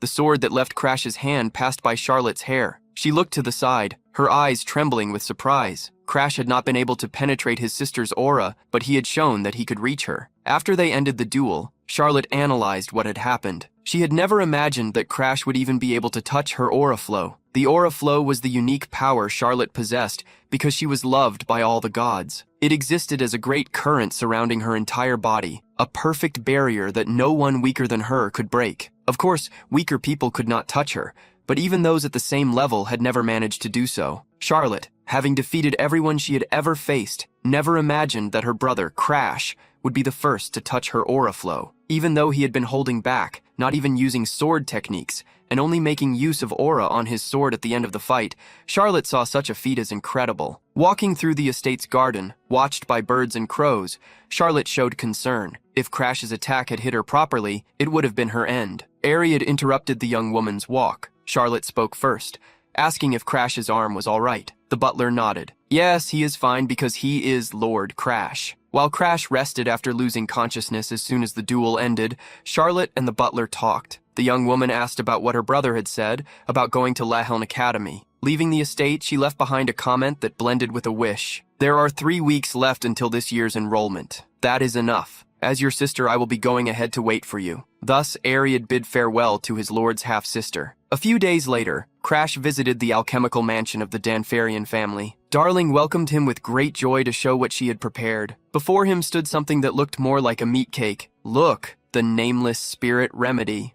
It's complete! Crash picked up the medicine and examined it cautiously, since Darling had prepared it in only 1 hour. Sitting on the young man's shoulder, the crow commented, his skills seem reliable. Crash, ask if there is a training ground here. This spirit medicine needs to be taken in a wide area. The protagonist asked Darling if he could borrow the training field. Darling did not mind, as he also thought Crash should go there, since he was taking that kind of medicine. The protagonist was confused by the way Darling referred to that pill. When he arrived at the training field, Crash took off his shirt and sat on the ground, eating the pill. Confused, he noticed that the crow Krim was showing a sinister look. Worried, the protagonist asked what kind of medicine Darling had made him drink. Surprised, the alchemist asked if he really did not know. Krim revealed to Crash, the spirit medicine is called the New Dragon's Cry Transformation Pill. There was a saying that went, cry out 9 times and you will become a dragon. Just as muscles are rebuilt after being torn apart, the pill destroyed the body and aura in order to make them stronger. Showing his true colors, the erosive being from the other world mocked him. You were used to pain, weren't you? If you endure this 9 times, you'll become stronger. Darling was confused as he watched the crow on Crash's shoulder cawing. The protagonist remained silent and eventually commented, I can feel heat building up inside my body, but it's nothing unbearable. Krim was shocked, unable to understand what was happening. The protagonist explained that he had felt as though he were inside a fire for only a second, but now all he felt was a sensation of warmth. Scratching the back of his neck, he revealed that he had already gone through a similar experience, so it was not a big deal. Krim cawed furiously. What kind of life did you live in your past life? Mysteriously, Crash merely stated that there were many things that Krim did not know. While the two argued, Darling, standing between them, began to think that Crash was going crazy as a side effect of the medicine, since he was talking to a crow. Krim managed to compose himself and told Crash to absorb as much of that energy as possible. The more he concentrated, the better the absorption would be. The protagonist closed his eyes. Flames appeared around him. Watching him closely, Krim could not help but internally praise the incredible focus the young man displayed. He had already seen Crash endure the pain of internal burning and nerve reconnection, but this could still be dangerous for him. Among all the regressors Krim had ever seen, perhaps Crash was the one who had endured the most pain to achieve his goal. Even so, he planned to force him to get up if the boy reached his limits, because he had promised to stay by his side. With his eyes closed, Crash felt as though he were underwater. His aura was like a vast lake. Until now, he had been able to refine the quality of his aura through the secret techniques of the Blue Pine Hall, but after drinking the transformation pill, he quickly advanced from the mid-expert level to the high-expert level. This meant that Crash could finally say that he was on the same level as the geniuses. Krim was surprised when he saw the young man's breakthrough. You are stubborn. You even burned away the remnants of the 9 Cries Dragon transformation pill with Ignis. Standing up, Crash stated, you have to be like that if you want to face opponents stronger than yourself. He looked at the crow. That includes you. Krim snorted lightly at the challenge. Suddenly, Darling and Bianca ran onto the training field, asking if he had finished. The protagonist was surprised to see that they had been waiting. Darling revealed that Bianca did not want to leave because she was waiting for him, so he decided to keep her company. Bianca looked at Crash and declared, because, as a wife, I must always stay by your side.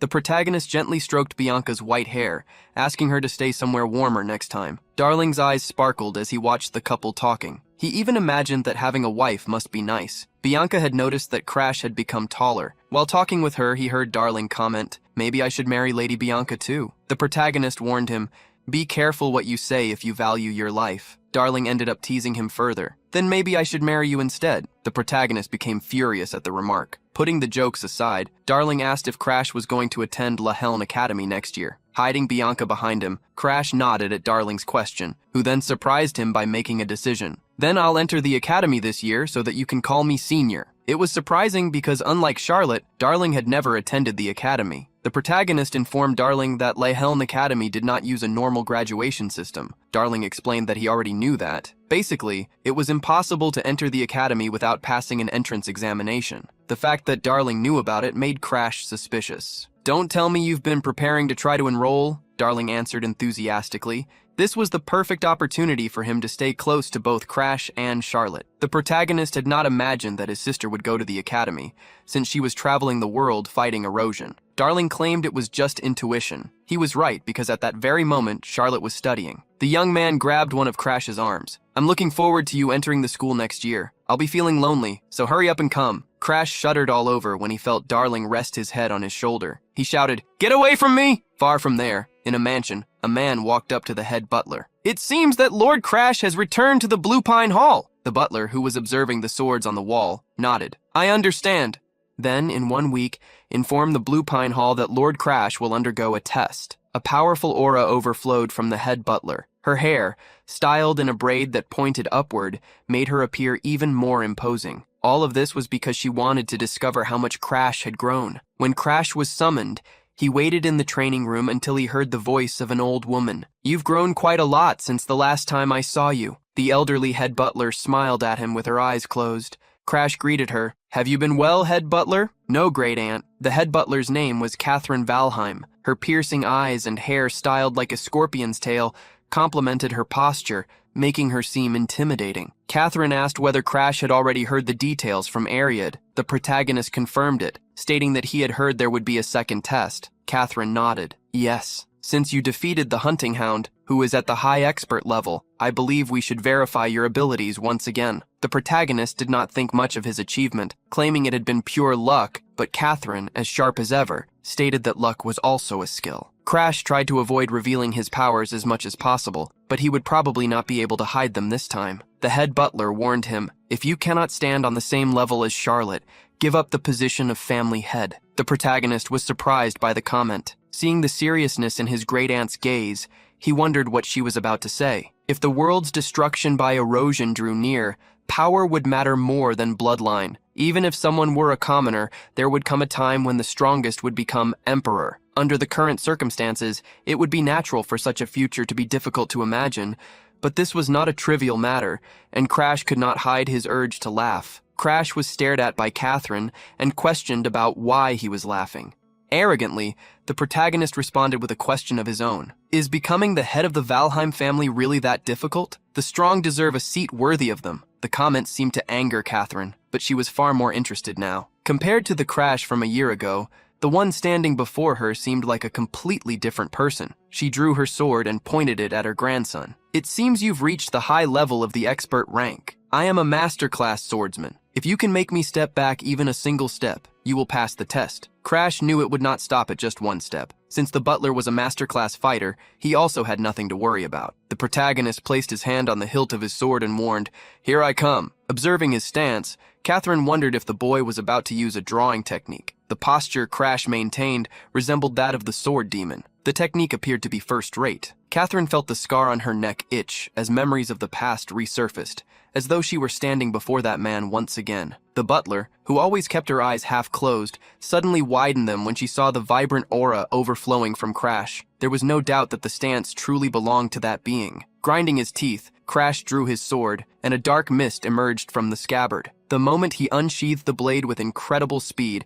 the mist transformed into a slashing attack that rushed toward Catherine from countless angles. The butler released her own aura, channeling it into her sword as she praised him. "Not bad. I don't know where you learned this, but I can clearly see that you are not the same as before." As her words ended, Catherine swung her own sword, creating energy slashes that collided with the shadows. The explosion between the two attacks generated a powerful shockwave that lifted dust from the ground. Crash shielded himself from the impact, while his grandmother watched him with confidence. However, upon hearing a cracking sound, she looked down. The sword Catherine was carrying had been destroyed, shattering into pieces. Even though it was an old sword, Catherine had not expected it to break. With that, she arrived at a conclusion. "You passed the test." Ignoring the fact that Crash was trembling from energy exhaustion, Catherine praised him. "Good work." She was about to leave when the young man stopped her. "Please, wait." Crash made a request. "Send me to the Red Magic Tower of Hargram. I want to join the Blue Sea Knights of Valheim's 5 Swords." Catherine found the request strange. He did not want to join the regular Knight Order, but the Blue Sea Knights. Seeing the young man confirm it, Catherine wondered what he was planning. The head butler did not refuse and informed him that she would speak with the commander of the Knights. The protagonist thanked her, and as soon as she left the training grounds, he let his body collapse onto the floor, completely exhausted. Someone suddenly approached him, speaking in a deep voice. "I heard from Charlotte about what happened." The protagonist raised his head in surprise to look at the man standing before him, his father. Valpane Bolsilog Valheim, the head of the family, stepped closer. Merely being near him made Crash feel as though he were being crushed. Observing his son, Valpa commented, "The hesitation in your eyes is gone. You've grown, Crash. Get some rest this afternoon." The words spoken by his father surprised the protagonist. He had not expected his father to come all the way there just to say that. After being greeted by the maids and the head butler who had followed him, Valpa announced that he would be returning to the Forbidden Zone. 3 weeks later, on an afternoon, countless people filled the main street of the Red Magic Tower in the sacred land of Hargram. The tower, which looked more like a castle, was being observed by Bianca in amazement. She looked from side to side. All kinds of strange things were being sold on the streets. The protagonist told her to be careful.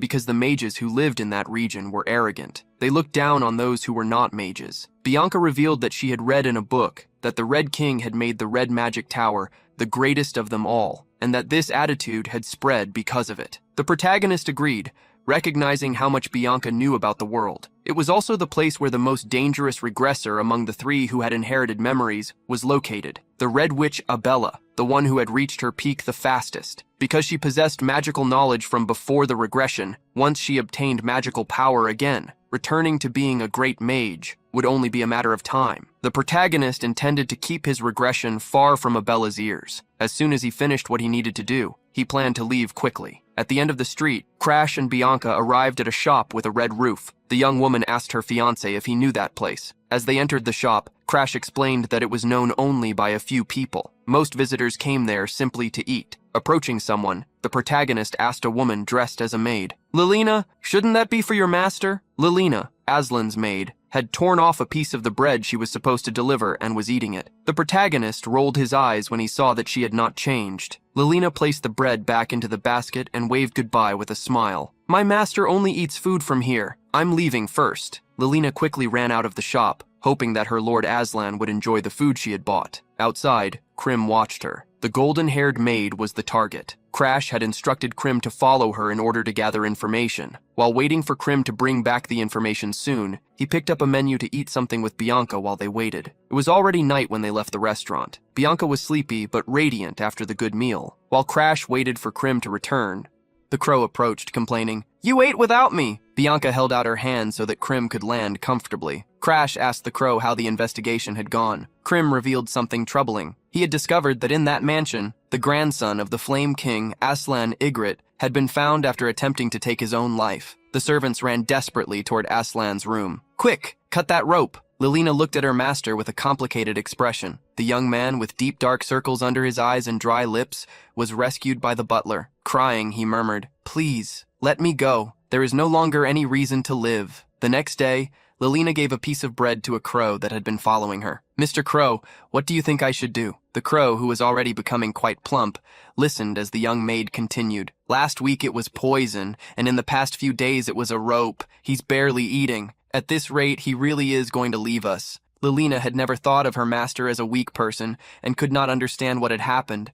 She did not know what she needed to do to lift his spirits again. While listening to the young maid's worries, someone appeared behind her. "Should we help?" Startled, Lilina turned around. As the maid asked who he was, Crash extended his arm so Krim could perch on it. He commented, "I noticed that Krim has been getting chubby lately, so it's because you've been feeding him." Crash introduced himself, stating that he might be able to help her. Lilina wondered how an outsider could possibly understand. Knowing who Crash was, she refused. To think that the son of such a distinguished family would be eavesdropping on other people's conversations. The protagonist claimed that it had merely been a coincidence that he had heard the story, but that he might still be able to help. Furious, Lilina asked what he could possibly understand. With confidence, the protagonist declared, "The reason Lord Aslan lost his will to live was after Dorothy, the student of the Magic Academy, disappeared, correct?" Lilina did not expect someone outside the family to know that information. The protagonist asked the maid if she did not find it strange that they were trying to hide the disappearance of an ordinary person. He told her to think about it more carefully. Let's look at this story from another angle. The world of erosion and the erosive species are constantly learning and evolving. Because of that, the forbidden zones continue to grow. The Forest Spirit King, maintained by the Ygritte family and the Red Magic Tower, is no exception. Lilina was confused about why he was bringing up the Spirit King. The protagonist revealed, created through the evolution of a forest spirit, a spirit almost identical to a human. That was Dorothy's true identity. That was why the vice head of the family kept Dorothy's existence a secret. Concerned, Lilina asked why he was revealing such information to a maid. Crash placed a certain amount of trust in Lilina. You go to a distant restaurant every day for your master, and even when you're alone, you still worry about him. Therefore, you can certainly save Lord Aslan. Crash stated that, although Aslan did not know it, he had once saved him. To repay that debt, Crash intended to help Lord Aslan this time. The protagonist made a request. "Please help me find her. No matter what happens, I will bring Dorothy back from the spirit forest." Spirits. They are a type of erosive species that threatens the world. They flow onto the continent from the forbidden forest of the Spirit King, located on the outskirts of Hargrim. The Red Magic Tower of Hargrim and the family of the Flame Emperor, the Igrits, have become a massive defensive wall on the front lines of the battle, holding back the Spirit King's forest as it continues to evolve and expand its territory. The protagonist found himself facing a red-haired woman who reminded him of the person he had encountered in the garden some time ago. Behind her stood the crow, Krim. She carried a badge while maintaining an air capsule around her head.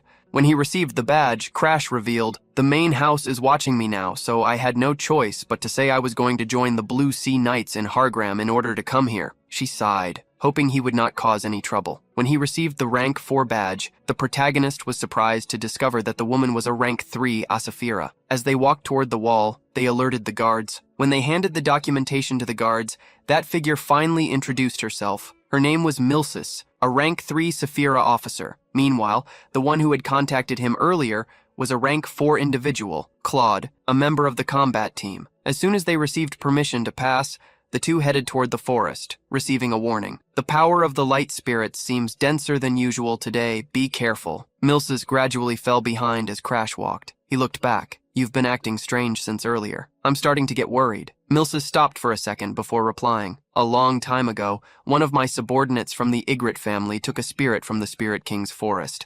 That subordinate and the spirit traveled all over the world." Surprised, the protagonist asked before she could continue, "Wait, is this story about the first ancient spirit master and the spirit of chaos?" As Crash spoke, a monster that looked like a giant slime appeared behind him. There was a story that almost no one knew. When the first spirit master left this world, the spirit, unable to understand death, mistakenly believed that it had been abandoned. The lonely spirit went mad. It wiped out an entire city in a single night, and the Igrit family, the house of the first spirit master, was forced to take responsibility. Contracts with spirits became forbidden. They were designated as erosion species to be exterminated. Now, the slime monster behind Crash muttered, "Agni." It kept repeating the same word, as if it were calling for someone. That being had lost its reason, and only aggression remained. Since that creature had once been one of her subordinates, Milsis wanted to end his suffering with her own hands, but without any combat abilities, her only option was to stay away. Crash intervened. He drew a sword that burst into flames for the attack. Crash revealed, "I was the one who defeated the spirit of chaos in my previous life." The slime monster attacked him in return,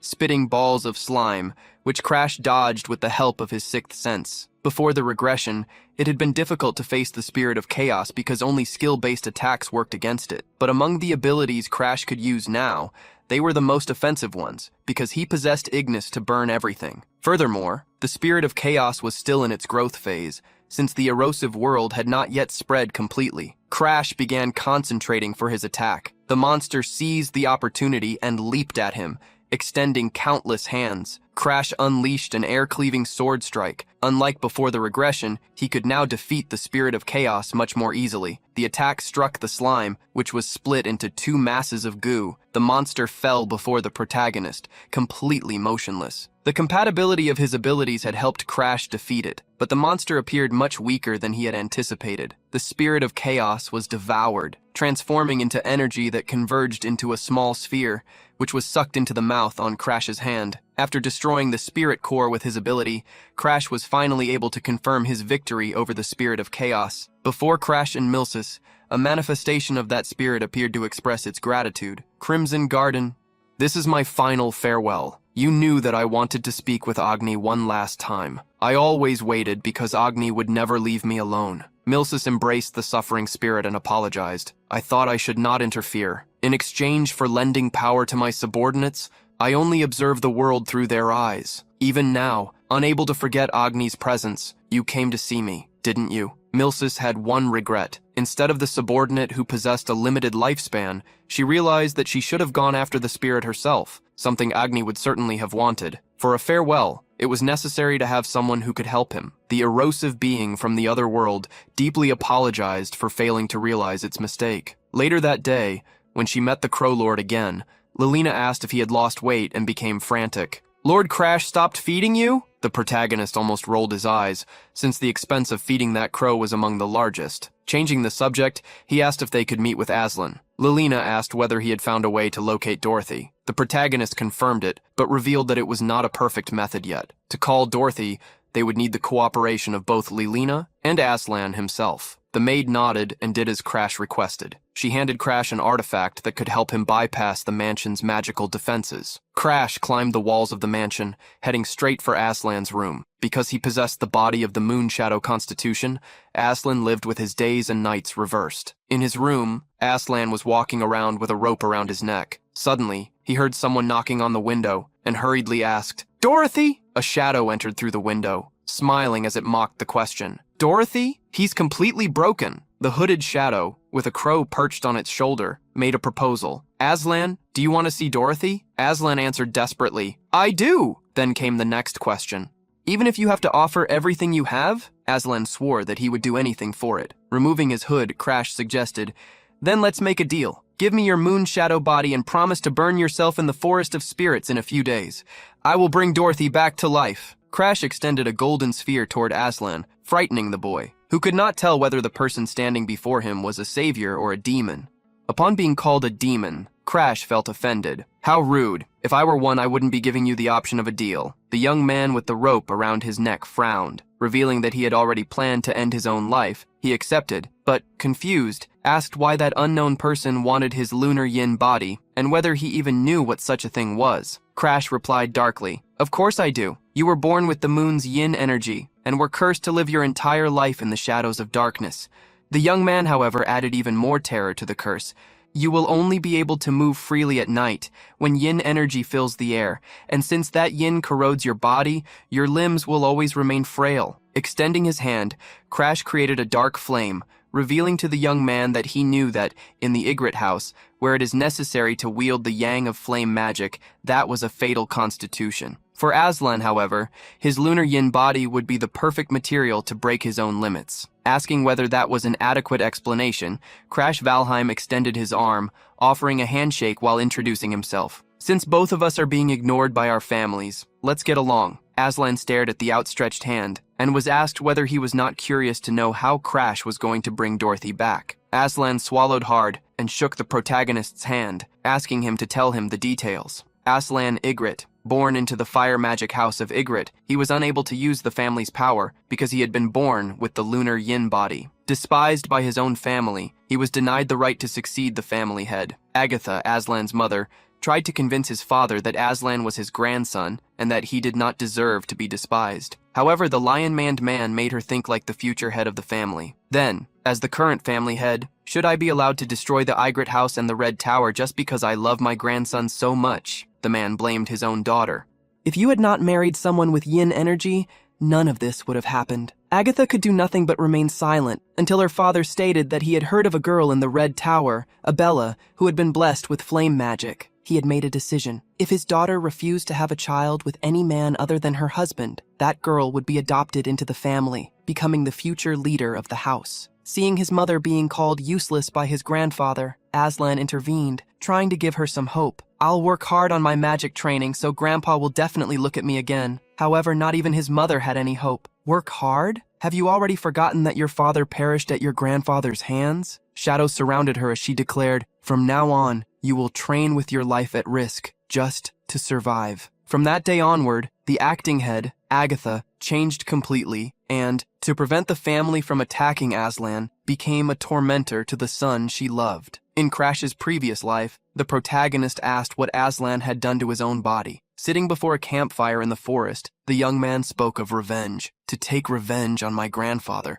who thinks only of the family, and on the Flame King, who took away everything precious to me. I burned myself." The young man with long red hair had his entire body wrapped in bandages, hiding the scars left by the flames. After burning his entire body together with his lunar yin body, Aslan left his family behind and surpassed his grandfather, the Flame King, to become the Flame Emperor. Upon hearing the story, Crash understood why the lunar yin body possessed a seal. To unlock the lunar yin body, it was necessary to undo Aslan's stubbornness, as he wanted to overcome his own body not with another's power, but with his own strength. In this life, Crash encountered the same situation as before, since not even the Ygritte house, which took care of the forest, did not know how to resurrect a spirit. Aslan did not know how Crash intended to do it. However, Understanding his plan, he said that he would explain everything to Lilina. Watching Crash leave, he asked whether all he needed to do was hand over his lunar yin body. The protagonist could not take it yet. He revealed that he could only accept it when Aslan truly wished to give it to him. Aslan listened and agreed, saying that he would contact him when the time came. Returning to the city, the protagonist saw the crow approach and asked why he was going through such complicated methods. Sighing, the protagonist commented melancholically, "I can't stop the apocalypse alone." In the previous timeline, Aslan tried to erase the lunar yin body and burned away his own life essence,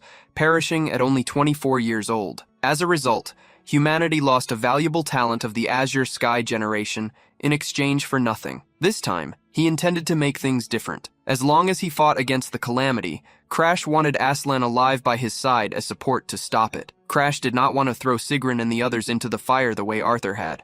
They had become far too weakened because of it. Aslan, on the other hand, was reasonable and strong, even before the regression. The lunar yin body would also be the key to dealing with the heat of erosion. To Crash, it would be like killing two birds with one stone. In another life, Crash had made a promise. Lilina had made a request of him. "Lord Crash, someday, with your ability that steals curses, please take away Lord Aslan's true feelings as well. You two are each other's only friends, right?" Although it was easier said than done, he accepted the request. If that promise were fulfilled, the number of birds would increase to 3. "Aslan, in this life, I will fight alongside you." The next day, the plan was set into motion. Flames attacked Aslan when his grandfather cursed him. "How dare you bring us misfortune as soon as I return?" Agatha tried to calm her father. Her son would not survive if this continued. However, the head of the family pushed her aside, revealing the crime the boy had committed, entering the forest to give up his own life. Surrounding Aslan with flames, the old man roared, "You belong to the direct bloodline. How many times will you throw away your life before you are satisfied? Have you no shame?" Despite the pain, Aslan smiled bitterly, confronting his grandfather's words. "No matter how hard I tried, you never looked at me. But now you can finally see me. I never cared about the family's honor. You were planning to make Abella your heir anyway, weren't you?" The young man's words became increasingly painful. "You were away from the estate these past few days only to search for her after she disappeared. My kind mother and my friend Dorothy, you took everything from me. In the name of protecting the family, you stole everything I had. I won't let it all end like this." Mixing his tears with the flames, he declared, "If this is going to be my end, I will drag the family's name through the mud with me." Those words unleashed Aslan's grandfather's fury. The old man created a fire magic circle, deciding to give his grandson exactly what he wanted. Agatha tried to rush forward to save her son, but someone was even faster. Leaping onto the back of the head of the Ygritte family, a young man carrying a sword cut through the flames, saving Aslan while simultaneously knocking the young man's grandfather to the ground. Lilina appeared behind Aslan, pulling him back. Aslan was surprised to see her rescuing him. The maid quickly informed him that, in his pocket, there was a letter that Crash had entrusted to her, along with Dorothy's crystal. When he picked up the letter, Aslan found a short message. "Follow the crow, and you will arrive at a lake with a faint glow. Place the crystal inside the Spirit King's egg and immerse it in that lake. Dorothy should return to life. My friend, I'm rooting for you." Even though they were saving Aslan, Lilina was worried. To steal Dorothy's crystal, all they had to do was lure the leader. In the acting head of the family's place, Agatha. She never imagined that the true head of the family would also turn his attention to the matter. Worried, Aslan looked back and asked if Crash would be all right. Carrying his sword, the protagonist placed himself between the Ygritte leader and his friend. Aslan would not allow him to sacrifice himself in his place and shouted, "I don't know why you want this cursed lunar yin body so badly, but if that's what you need, take it." The seals that prevented Crash's ability from taking such a curse were broken. Crash felt the energy of the lunar yin body being transferred into his own body. A spiral of shadows grew in his chest. The Ygritte family head was startled by what he saw. The yin aura overflowed around Crash's body like a melancholic blue flame. The old man shouted, "Your aura just skyrocketed! Who are you?" Upon hearing the young man introduce himself as Crash Valheim, the head of the Ygritte house recognized the name of the useless Valheim family. The protagonist smiled, finishing his introduction. "Yes, and I am also Aslan's friend." Upon hearing that the young man was Aslan's friend, the Ygritte leader snorted in irritation. The sinister flame the young man carried seemed to be condensed curse energy, which made him curse. It seems Aslan has terrible taste in friends. Passing by Crash without paying him any attention, the old man warned, "I have my hands full with my grandson. Go home. I have no intention of picking a fight with the Valheims." Turning toward the old man, the protagonist warned him, "You're among the top 10 strongest in the world, and you're turning your back on a rookie?" The question came together with a powerful curse strike, blocked by the flames raised by the old man. He stared at the protagonist with his red eyes, marking him as prey. "Aslan and you, neither of you learn until you've been hurt enough, do you?" Explosions of flames rose above the trees. With the golden sphere Crash had given him, Aslan entered the lake, watching the marks of the battle from afar. Lilina hurried her lord. "Lord Aslan, quickly! Please save Dorothy! Lord Crash said we only have one chance!" Aslan infused the crystal into the golden pearl and released it into the lake. Aslan had already learned countless spells, but he was the only one who could not use flame magic. He was the shame of the family, the useless failure created by the Igrets. But before Dorothy, everything changed. From the place where the pearl had been submerged, strands of hair began to emerge. Aslan remembered perfectly the girl who would huff in annoyance at him. "How can you be so amazing? Are you some kind of genius? Your formula is almost the same as mine, so how can it be so much more stable?" Aslan would say he wasn't doing much, that it was just the basics anyone could do, but the girl would still get excited because he was far better than her. With a basic magic book, she asked him to help her study in exchange for buying him food from his favorite restaurant. That was how their friendship began. A mage who could not use magic had no reason to exist. That was what Aslan had always believed. So Dorothy was like a mystery to him. The girl was amazed by everything, even making a paper airplane. Seeing her excitement, Aslan once asked why she wanted to use magic. The answer was obvious. "Because it's fun!" Aslan, however, had never thought of magic that way. Dorothy returned the same question to him. Why did he want to study magic? Aslan's answer was not about himself, but about his family. As the son of a prestigious lineage, it seemed only natural. Magic, however, was much harder than it seemed. Children were honest, so if adults forced them into something, they often could not keep up. In the beginning, magic was something different for the young boy. He would get excited even learning wind magic just to control paper airplanes, living happily alongside his mother. Aslan could still remember those moments of happiness, memories that returned to him thanks to Dorothy. Aslan had come to hate magic so much that he could no longer stand it, but it was Dorothy who made him like magic once again. Aslan grew closer and closer to Dorothy, because she had given him a reason to live, but soon everything collapsed into fire and ashes.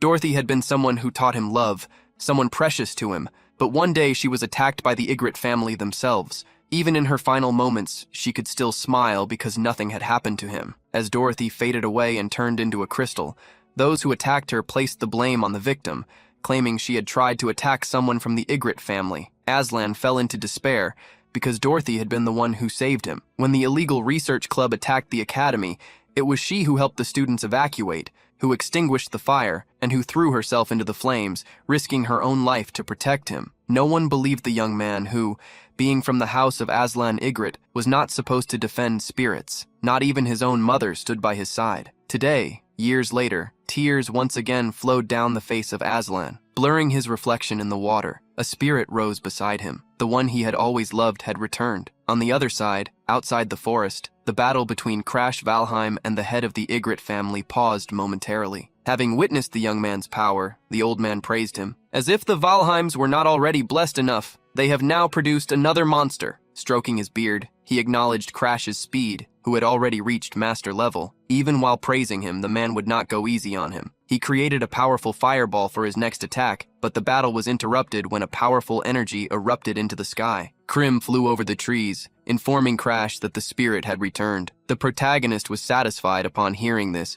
because now he could go further. The 3 seconds of ember erosion that usually consumed Crash's body would finally be neutralized by Aslan's lunar yin body. With this 3-second penalty gone, he could now sustain his power in real combat. By continuing to compress energy the same way he did during the 3-second penalty, he could make his sword draw carry power on a completely different level than before. The flames generated by Ignis were hot, but they were something Crash could endure. He kept accumulating energy in his sword, more and more, to the point that old Ygritte broke into a fearful sweat. Crash's body was close to collapsing, pushing beyond its limits, but that was necessary to unleash the second form of the flames of erosion, the Celestial Flame Sword. With the power of the dark flames, he confronted the fire created by Chief Ygritte. The powerful attack of one of the Empire's 10 strongest warriors was split in half. Its power was devastated and hurled into the forest. A massive trail of destruction appeared around the battlefield.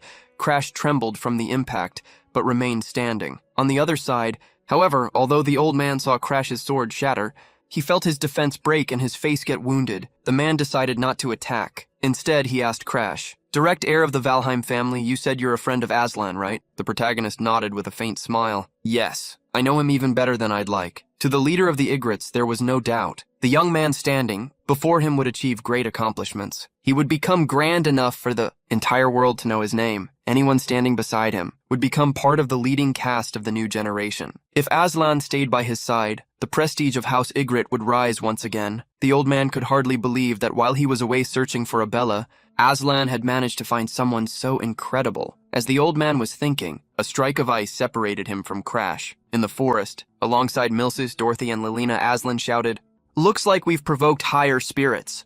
It's dangerous here too. Everyone is safe. We are retreating." Amid the chaos of the Ygritte family head, the protagonist warned him, "You heard it. If this castle collapses, do you know how many lives will be lost?" Creating a teleportation magic circle that would take him away, Crash left the high-level spirits for the Ygritte family head to deal with. The old man shouted Crash's name in fury before he disappeared, while explosions caused by the spirit's rage spread through the forest. The teleportation circle carried Crash, Aslan, and the others to a safe area. Milsus helped Crash keep from collapsing from exhaustion.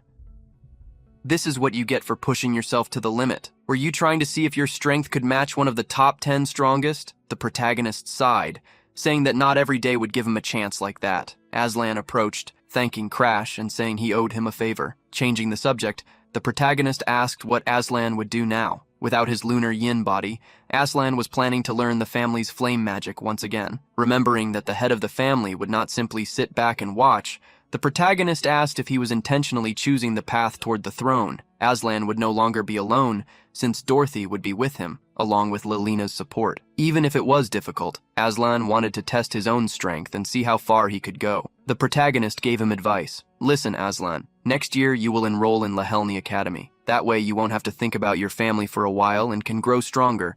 It will also give you time to keep Dorothy, your spirit, safe." As a friend, the protagonist also declared that he would help him. Upon hearing someone call him a friend, Aslan smiled emotionally, and so they said their goodbyes. Confused, Crash saw Lilina following him and asked what she wanted. Lilina simply said she was with them because she didn't want to interfere with Aslan and Dorothy's reunion.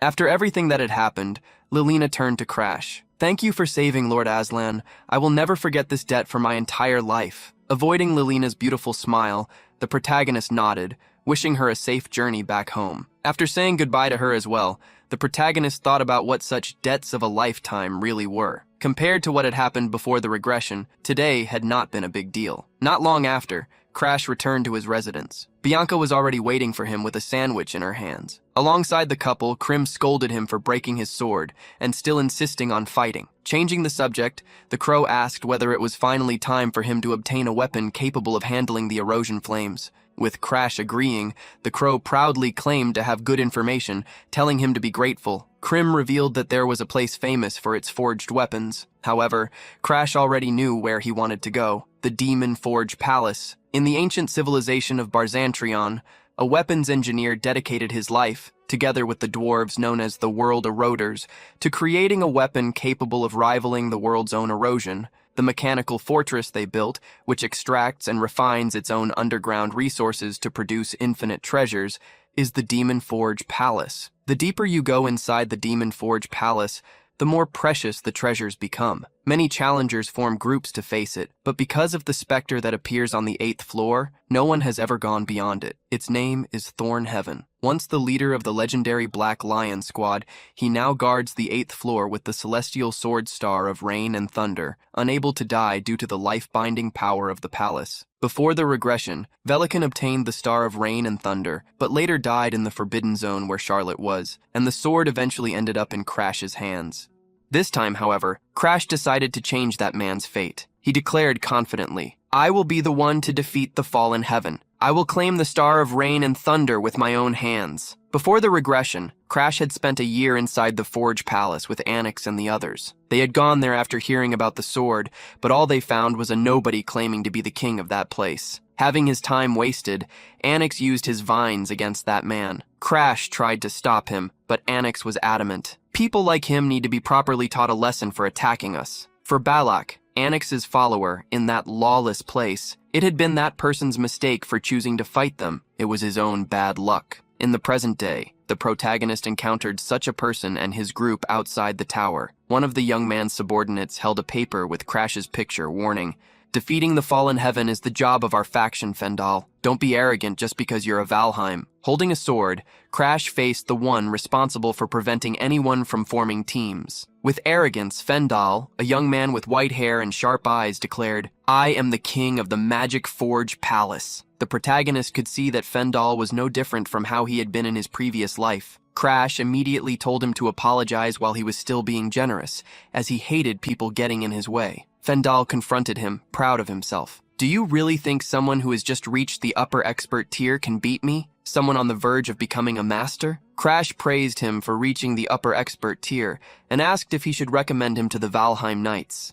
Fendal did not expect to be looked down on like that. Crash's provocation came with a smile. "A commoner with skills, upper tier expert, even a team leader. I want you. So how about becoming a Valheim Knight?" Fendal began trembling with rage, unable to believe what he was hearing. Crash didn't stop. "You gained your power and wealth from the Magic Forge Palace, didn't you? You should try it." Fendal started to think the Valheim youth was insane. "Are you serious?" The protagonist nodded. "Of course! How about bringing your group too? We can call you the Stray Dog Brigade since you all love barking." The level of insult made Fendal tremble even more. Crash did not take back his words, cutting straight to the point. "You call yourself a king, but your eyes shine over something so worthless." Fendal tried to hold back his anger, knowing he was facing a Valheim, one of a family that could not be provoked lightly. Trying to return the provocation, he shot back, "If you want to reach the 8th floor, you'd better not make me your enemy." Crash, however, had other plans. "When I defeat you, all those people you were keeping restrained will want to join my group."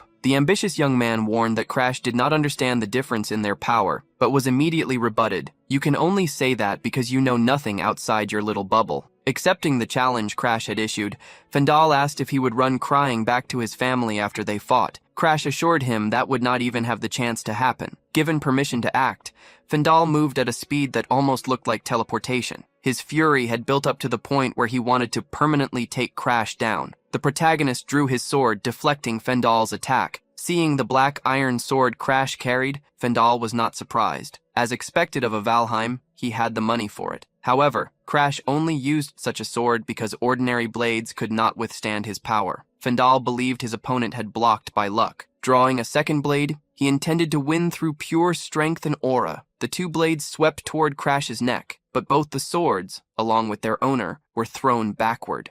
Fendal finally realized that Crash had not simply been lucky in the previous block. He had actually calculated the trajectory of the blades and deflected them. Crash raised his black sword, imbuing it with flames. Fendal expected nothing less from a direct heir of the Valheim family, but he warned him, "You are not the only one with abilities." Retreating from the flames, Fendal made lightning surge through his curved blades to show how he had become the king of that place. Fendal advanced once more, and his lightning blades clashed against the flames of Crash's sword. Everyone watching the battle was impressed by the dual-wielding technique Fendal displayed. One of the more experienced young women commented to those around her that it took absurd combat experience to use dual-wielding. It was incredible for someone so young to use it. Crash already knew Fendal's habits and techniques, thanks to the countless times he had challenged Anix before the regression. With great confidence, Fendal used his strongest ability. A wolf of energy appeared behind him, causing panic in everyone, as he truly seemed to want to eliminate a Valheim. Crash remained calm in the face of the attack. At the perfect moment, he swung his sword, breaking apart the energy behind Fendal's attack. While his opponent was still dealing with the recoil of his attack, Crash advanced, raising his leg to deliver a high kick that sent Fendal flying upward. His head bent backward from the impact, and he lost consciousness in midair. Everyone was shocked to see that Fendal had been defeated, that a noble was stronger than him. Having removed the obstacle in his path, the protagonist introduced himself. "My name is Crash Valheim. I'm going to the 8th floor to defeat the fallen heaven. I'm looking for teammates. Let's rewrite the story together. Everyone is welcome." With Fendal's defeat, some began to attribute the feat to the fact that the young man who defeated him was a Valheim. Others began to wonder if he would also be able to defeat the fallen heaven. A young woman in the crowd observed Crash. She had already gone too far, worked hard since childhood, and still did so. Even so, she couldn't even surpass the beginner-level barrier. Frustrated, she lowered her sword until she felt someone touch her shoulder and startled her. Looking back, she saw an ordinary man, Derek. Waving at the young woman, he asked if she was going to join the young Valheim. He felt that this might be her last chance. Confused, Derek asked why she was hesitating. Back in Icaro, Fendal had been defeated by the fallen heaven, but he clung to the fact that he had reached the 8th floor. He formed the so-called Fendal Road faction, but all they did for 5 years was waste time. Derek pointed at the girl, declaring, "You are different, Rack. You kept training every day to defeat the fallen heaven while everyone else gave up, didn't you?" The young woman sighed, realizing that the man's words were true. She couldn't stop now. No matter what stood in her way, she had to push forward through it with her sword. The next day, near the tower, Crash waited for those who would want to join him. He enjoyed the light but warm breeze that signaled the arrival of summer. Confused, Krim asked who he was waiting for. The protagonist revealed that he was waiting for the last light of the Magic Forge Palace. Fendel could be called the darkness of the palace, while a young woman named Lacradion was its light. In the past, Lacradion had already been at beginner master level, someone admired by everyone. But at some point in Crash's previous life, he discovered that she had given up the sword and was selling fruit in the market. Krim asked worriedly if Crash wasn't going to do anything about Fendal. He seemed to be seeking revenge. The protagonist, however, revealed that he was waiting for it, as he intended to steal Fendal's ability, the Lioness. Electric type ability, Lioness. First unlocking condition, become the object of Fendal's envy. Second unlocking condition, make Fendal believe you are more than a rival. Third unlocking condition, achieve Fendal's goal. Crash had wanted to unlock the second condition the day before, but he failed. Still, they would meet many times inside the palace, so it would only be a matter of time. While Crash was talking and arguing with the crow, a young woman approached him. Shyly, she called out to him until she gathered enough confidence to ask, "Lord Crash, can I join you in the challenge of the 8th floor?" The short-haired young woman with large green eyes was known as the Light of the Magic Forge Palace, Lacradion. Stepping closer, Crash asked if she was okay with going against a former teammate, Fendel. The young woman nodded without concern. Both she and Fendel had only been companions defeated by the fallen heaven. The protagonist asked why she wanted to challenge the 8th floor again. Revealing a bit about herself, Lack said she wanted to change who she was. The answer was satisfactory. Crash extended his hand. "Works for me. Welcome aboard, Lacradion." Extending her hand, she asked how he knew her name. The protagonist simply said he had done his homework on the 8th floor, and so they greeted each other. 2 days later, the day arrived when they would enter the Magic Forge Palace. The Great Grey Tower carried a frightening Gothic aura. Having already been there before, Locke provided some information. The palace was built in a very unique structure. The surface is only a facade. The real challenge lies underground. It would take about a month to reach the 8th floor. Each level was filled with traps. However, bringing her own team,